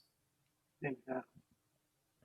Exactly. And so it's very much the practice, right? So if you're thinking about, all right, how am I going to become a better paddler? Do I work on the erg for a certain amount of time every day? Do I do certain exercises to sharpen my shoulders? Do I make sure that I'm doing my core exercises? These are exercises for your mind. They're exercises in humility in a lot of cases, right? Because you're going to have some situations where you're learning that you're bad at something, and you have to accept that. For most people, I think that they're going to find at least a couple of fields where they're actually good at something. Specifically, I think a lot of folks discount how good they are at the industry that they work in, right? So if you work and you are in a particular field like medicine, for example, you have a step up over someone like me who really my interactions with medicine involve reading stuff online about reproductive care and the advent of Roe v. Wade being overturned, or my brief discussions with friends who are doctors, right? That's my my experience with that. Or Medical knowledge. you who are dealing with drugs and medical procedures all day long as a nurse or an NP or an MD or whatever, right? Don't, and there are thousands of medical device companies and drug companies out there that you could theoretically invest in that I know nothing about, and you have an edge, right? So use your edge. Don't let it just sit there on the floor. And you know what? Along with that, embrace the suckage. Yeah, yeah, you got to kind of Embrace embrace that. embrace the suckage, because you know what you're good at. You know what you're good at. It's only when you find out that you suck at something that you realize, wow, I need to do this, because the things that you suck at the most, the things that you fail at the most, are the ones that you need to do the most. Well, okay, so I'm going to take an alternative tack here. You can take the alternate From an tack, but I'm just investing perspective, if you suck at something, you probably want to minimize your investments in that area. yes, Minimize. You can learn it. Like, for example, I'm trying to learn biotechnology because I feel like it's important. I'm careful, and I'm careful about the biotech companies that I buy. The ones that I buy tend to have more they tend to be more easy for someone like me who's a layperson to understand. They tend to be more technologically based than medically based, and then they tend to be things that maybe are a little bit larger and not as risky, right? But yeah, if you're not good at something, you don't want to focus your like all your efforts on it when you oh, know you are good something at something else, and you can make money on that. Because exactly, yeah, exactly. yeah, That's not what I meant. What I meant was, recognize that you suck at something, but you can always have that ability to get into it, like learn more about it, and then make the correct decision for your. yes, That's what I meant. I mean, I yes. didn't mean to say, oh, if your stock is failing, we keep going. No, no, no. Just Well, some people will try that, right? Because this happens every time there's a major boom in a certain area. There are yeah, a lot of people who are like, internet stocks are doing really, really well now. And everyone jumps on internet stocks. But very few people actually understand like how the internet actually functions, how consumers behave on the internet. And so you get you get a situation like happened in the early 2000s where you get a boom and a bust Hmm. because you've got a bunch of people jumping onto stocks when they don't really understand why. So you understand the why. Try to Hmm. understand the why. You got to That's what. understand the why, and you got to have the ability to be right most of the time. Investing is not one of those situations where you can be wrong and still win. It's not politics, right? It's Right. not politics. You can't manufacture your own facts. That's called fraud. And when that is discovered, those companies, companies like Enron, they'll collapse, right? And all their investors will be out, because the financial markets do not take kindly to fraud. Does the thing. And the, the law. Yeah. Banks The law. don't want to lend to you or support you if you're lying about whether you're going to be able to pay back their loans. And the law will come after you and put you in jail sometimes. Yeah. So, like that, so that can lead us into are you set on your investment part, or do you still want to go? I'm set on our investment park. I'm done. I've covered what I All wanted right, to cover. Do you want to awesome. read the waves or shall we What? call it? Well, I have. I mean, I would like to talk about just two of the points. We can leave the other ones, but one of my points, and I want it really hits home to you, Harlan, because you have a kid in high school, and then we can talk about the other stuff that we're going through. So the first, reading the wave, if it's a huli or we should ride them, is education. So in the state of California, especially in San Diego, um, the schools. I saw this on the news. Now this is a big topic for me. The schools are starting later and later start times to accommodate for the lack of sleep in students. Now, my problem is, and this is by no way I'm I'm going to generalize. Parents, they're your kids. You need to put them to bed at a reasonable hour. Even though they're teenagers, I still had a bedtime around 9:30, 10 o'clock. And I got my ass up at like 6:30 to catch the bus, at 7, and I went to school. School started at like 7:30. I thought we had to be in homeroom, and we got out at 3. So I don't understand this late start time. Maybe I am old because I was born in the 1900s, as the new thing is, but to me, that's just coddling. And I understand scientific, research that teenagers' brains they don't function as well or something. But for me, this is a really big move. Uh, that's just from somebody who doesn't have kids, but was a kid, and to see the change in the parenting styles. So, Arlen, I'm gonna let you take this over.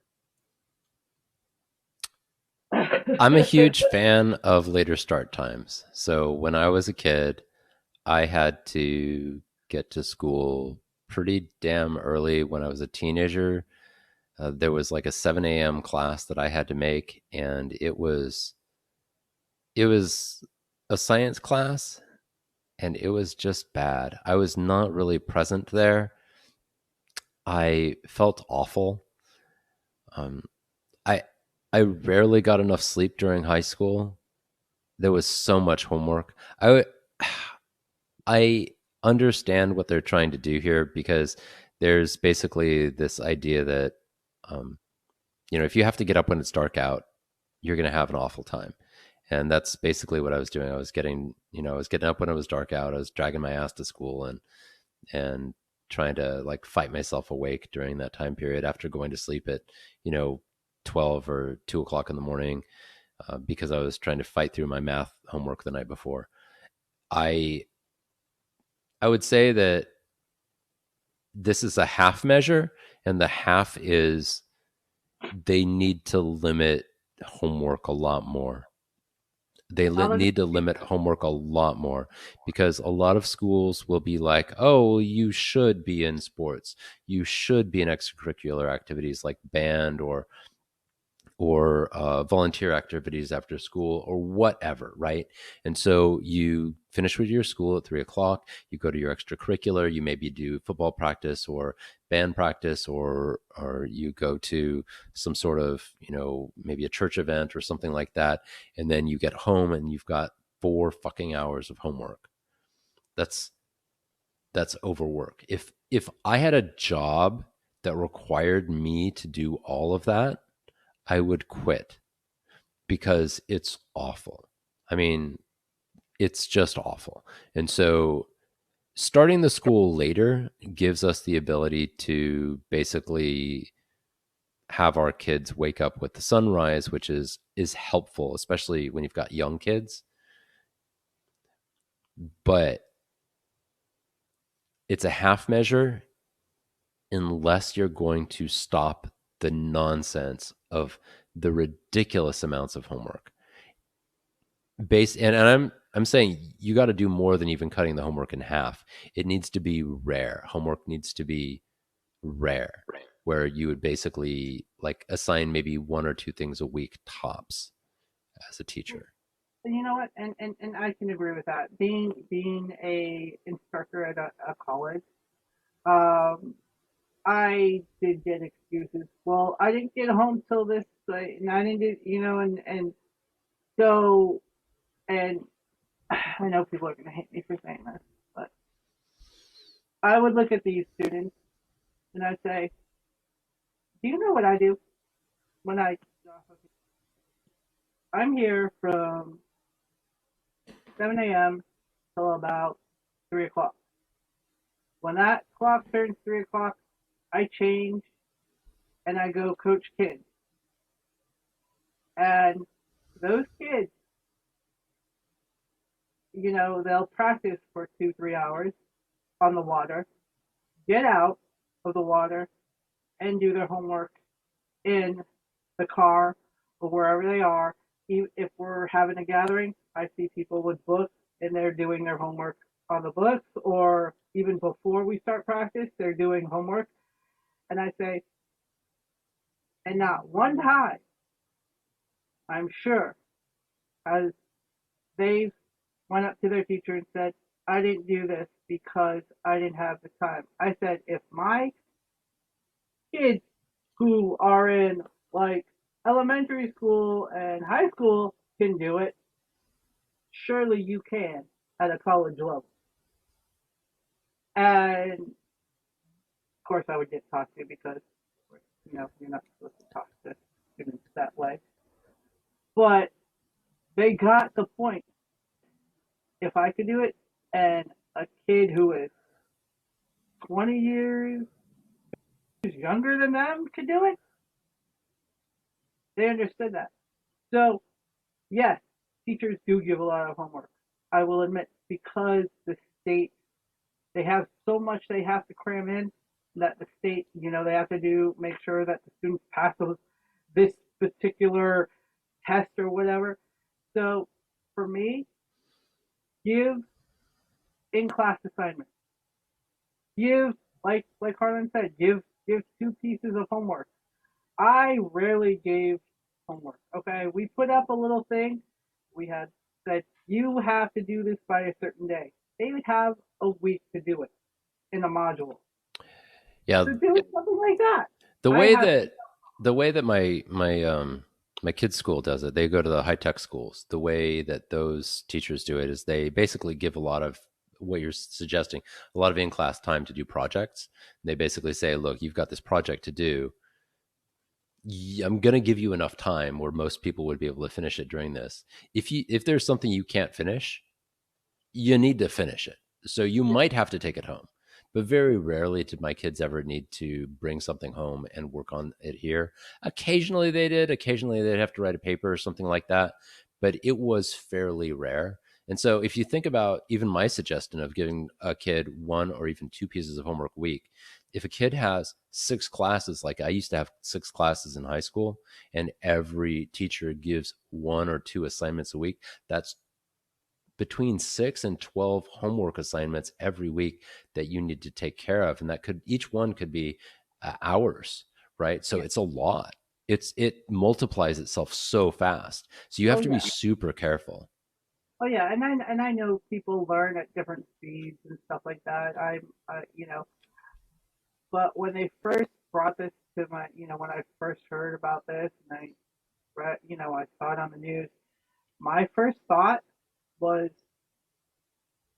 we're going to inconvenience parents who work during that time too. Well, all right. So That was my maybe not though. So that was here's the thing. My mom was a teacher and I went to school. So how inconvenient is that shit? Right? So she worked 30 minutes away down the freeway, right? Which means that she had to drop me wherever I was going to school if she was going to drop me, or I would walk, right? So I'd have to leave the house or get on a bus or something like that. Like there were all these things that had to happen so that I could be at school basically an hour or be leaving the house an hour before she would be at school. So there's always it doesn't matter what time school starts for a lot of parents because it's inconvenient no matter what. I don't know how other parents managed getting their kids to school. I know how I did it. And basically, it involved me being on meetings all morning long, probably starting from, all right, between 7 and, 9 a.m.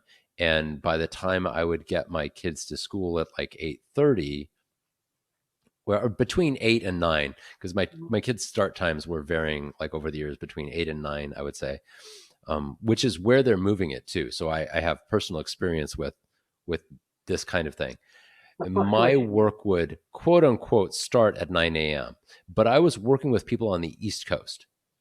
Their work started at 6 a.m. my time. Yeah. And so they'd be inviting me to meetings at 6 a.m., 7 a.m., 8 a.m. And I'd be like, fine, fine. I'd eventually get on the phone, right? And I would try to participate as I'm getting my kids ready, as I'm running around, as I'm doing this stuff. And this is me in sort of a thought work kind of bank analyst kind of role, or a marketing role, or a compliance kind of role, where I'm, trying to think things through as I'm driving down the freeway and like honking at the oppressors around me, right? People cutting in front of I you and have no idea how folks do this. You might work at a warehouse, or who have a job, manufacturing something. I literally don't know. All I can say is whatever time the school starts is inconvenient. And the fact that school only lasts for 6 hours is also inconvenient. And so before care and after care is critical. If we had not had before and after care at the schools that my kids went to, I would have been screwed. My wife would have been screwed. It would have been horrible, because most people are in a situation where I was, where I didn't have solid, like, I didn't have someone who could always take care of my kids. And I certainly wasn't going to pay for that out of my own pocket all the time. It's very expensive to have someone do that. yeah. Sometimes I had their popol help out, but sometimes she wasn't there, right? So I didn't have a lot of family support. Like, and don't even get me started on single parents, Oh God. right? If you're a single parent and you're trying to do this, that before and after care at school is so critical to you being a functional member of society. And until government decides to say, if you're a single parent, we're just going to give you money, which that's not going to happen probably, right? Until like uh, uh, yeah, until we like decide to universal basic income everybody, which again, even though I would love to see that, it's not going to happen anytime soon, right? I'm realistic. I'm I'm optimistic but realistic. But until something like that happens, we got to have jobs, most of us, right? And if you're a single parent who's been forced to give birth because of this fucking Roe v. Wade bullshit, and now you got to go to your job, well, where's that before and after care? Because you're going to need it. You're going to need it hard. You better vote for that, or you better vote for a right to an abortion. But like, I would say both are necessary. Both are necessary. And so having the school start later, I think is fine. But I think having that before care is going to be really necessary to help people. So we're on different sides of this. So I can see a good compromise. I can see the Alma popping up. How about that? The Alma's popping up, but we're gonna hooly. We're You think this definitely is gonna. going to be a hoolie? I just don't think it's going to make that big of a difference. I All just right. don't think it's going to make that big of a difference with society in general. I think it's going to help some of these high school students out quite a bit, actually. It might. So And you know what's funny? yes. It's the What's little fun? kids. It's the little kids that it's harder with Yes. because they don't wake up.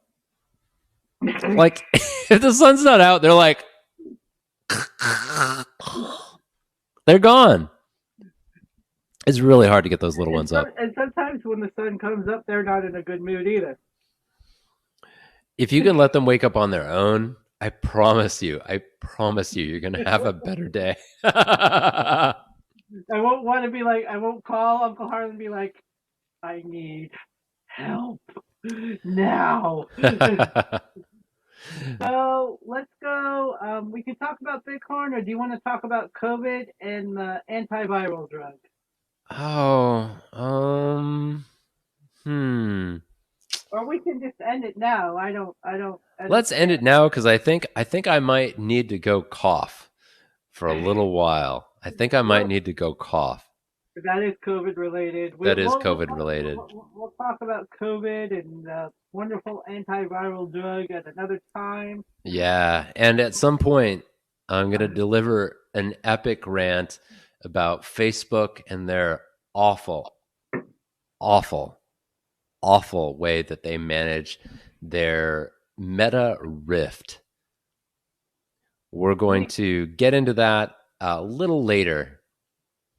I, and I say Wait, this. is it is it the rift? The quest, the meta quest, not the rift, the I, quest. I have to say this with love. I fucking hate the metaverse. It's like even freaking Instagram is now like Meta. I'm like, like, Metagram. oh God, like seriously, I know. I know. I'm I know. it pisses me off just as much as Roe versus Wade right now. Okay. Yeah. So if we can't give you a full episode sometime soon, I know there's a rant on the way in the next week or so. Yes. So everybody, that was today's show. That's all we had for you because my throat is giving out. But thanks for watching. Please like and subscribe. And Nea, remind everyone how they can connect with us. You could email us at writingthewake2@gmail.com, or you could find us on Instagram and Facebook at Writing the Wake, which is one word. I can pull up our Instagram page right now if you want, or you can go and find us at um, our new website. I always put up the website there, and it is called writingthewake.show, where we put up most of our videos. We have a lot of stuff for you in store. But yes, Writing the Wake is our Instagram, and we do have a Twitter page. Harlan, do you have that available? Oh my gosh. What are we called on Twitter? I think Ride the Wake or Riding Wake. Don't worry, we'll put it up for you. But yeah, I'll so link we have, us. I'll yeah, link us in the chat below. yeah. So that's how you can find us. I know this has been a crazy episode because both of us are with COVID and it's crazy, but thank you for you know, staying with us. And before we tune out, Harlan, I have to give a big shout out to two people. First, did you know that it was Huey Lewis's birthday yesterday? So I I did got to, not know. Happy yeah, birthday, Huey. 72 or 73 years old. He looks damn good. So happy birthday to Huey. Um, and coming up on the 9th of July is my mother's birthday. I'm not going to disclose how old she's going to be because, frankly, I don't know, but I know she was born in 55, so you can do the math. So happy early birthday, Mom. Sorry I couldn't be with you. Hopefully, I get over this crap and we can celebrate. And also, I think on the 11th, yes, my wedding anniversary is coming up on 7/11. Woohoo! I wanted to tell this right now. Harlan and I are not a couple.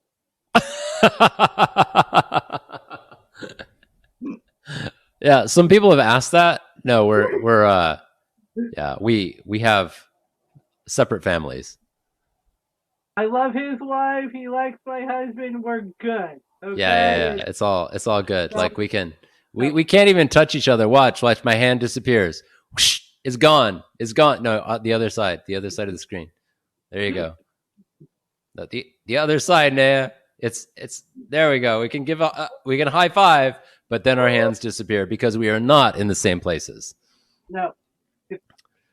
Anyway, Anyway, so so that and you actually have a shout out to somebody too, don't you? I do. Yeah, happy birthday to my brother. It's coming up in a couple of days. So So happy yeah, birthday to you. I hope you spend some good time with your family, kicking it out by the pool, woohoo, barbecue woohoo. something. Yeah, I Nice. got him. I got him. What do you call it? Cast iron. I got him cast iron. Nice. It's a good barbecue gift. I There's think nothing yeah, like that feeling of like satisfaction when you season a new cast iron. I love it. you're a better man than I because I haven't gotten my mom anything. I haven't even gotten my husband anything for our anniversary. So Oh, I'm just taking like ordinarily I would like have forgotten. So I'm just taking a little victory lap right now. yay, victory for you. So Yay. I suck. Sorry, mom, I suck. Sorry, husband, suck. Oh well. All right, take us out, Harley. All Take us out. right, tune in next week or as soon as we possibly get back to this for episode 16. And until next time, hug the hoolie and we'll see you on land or in the water. Peace, everyone. Bye bye.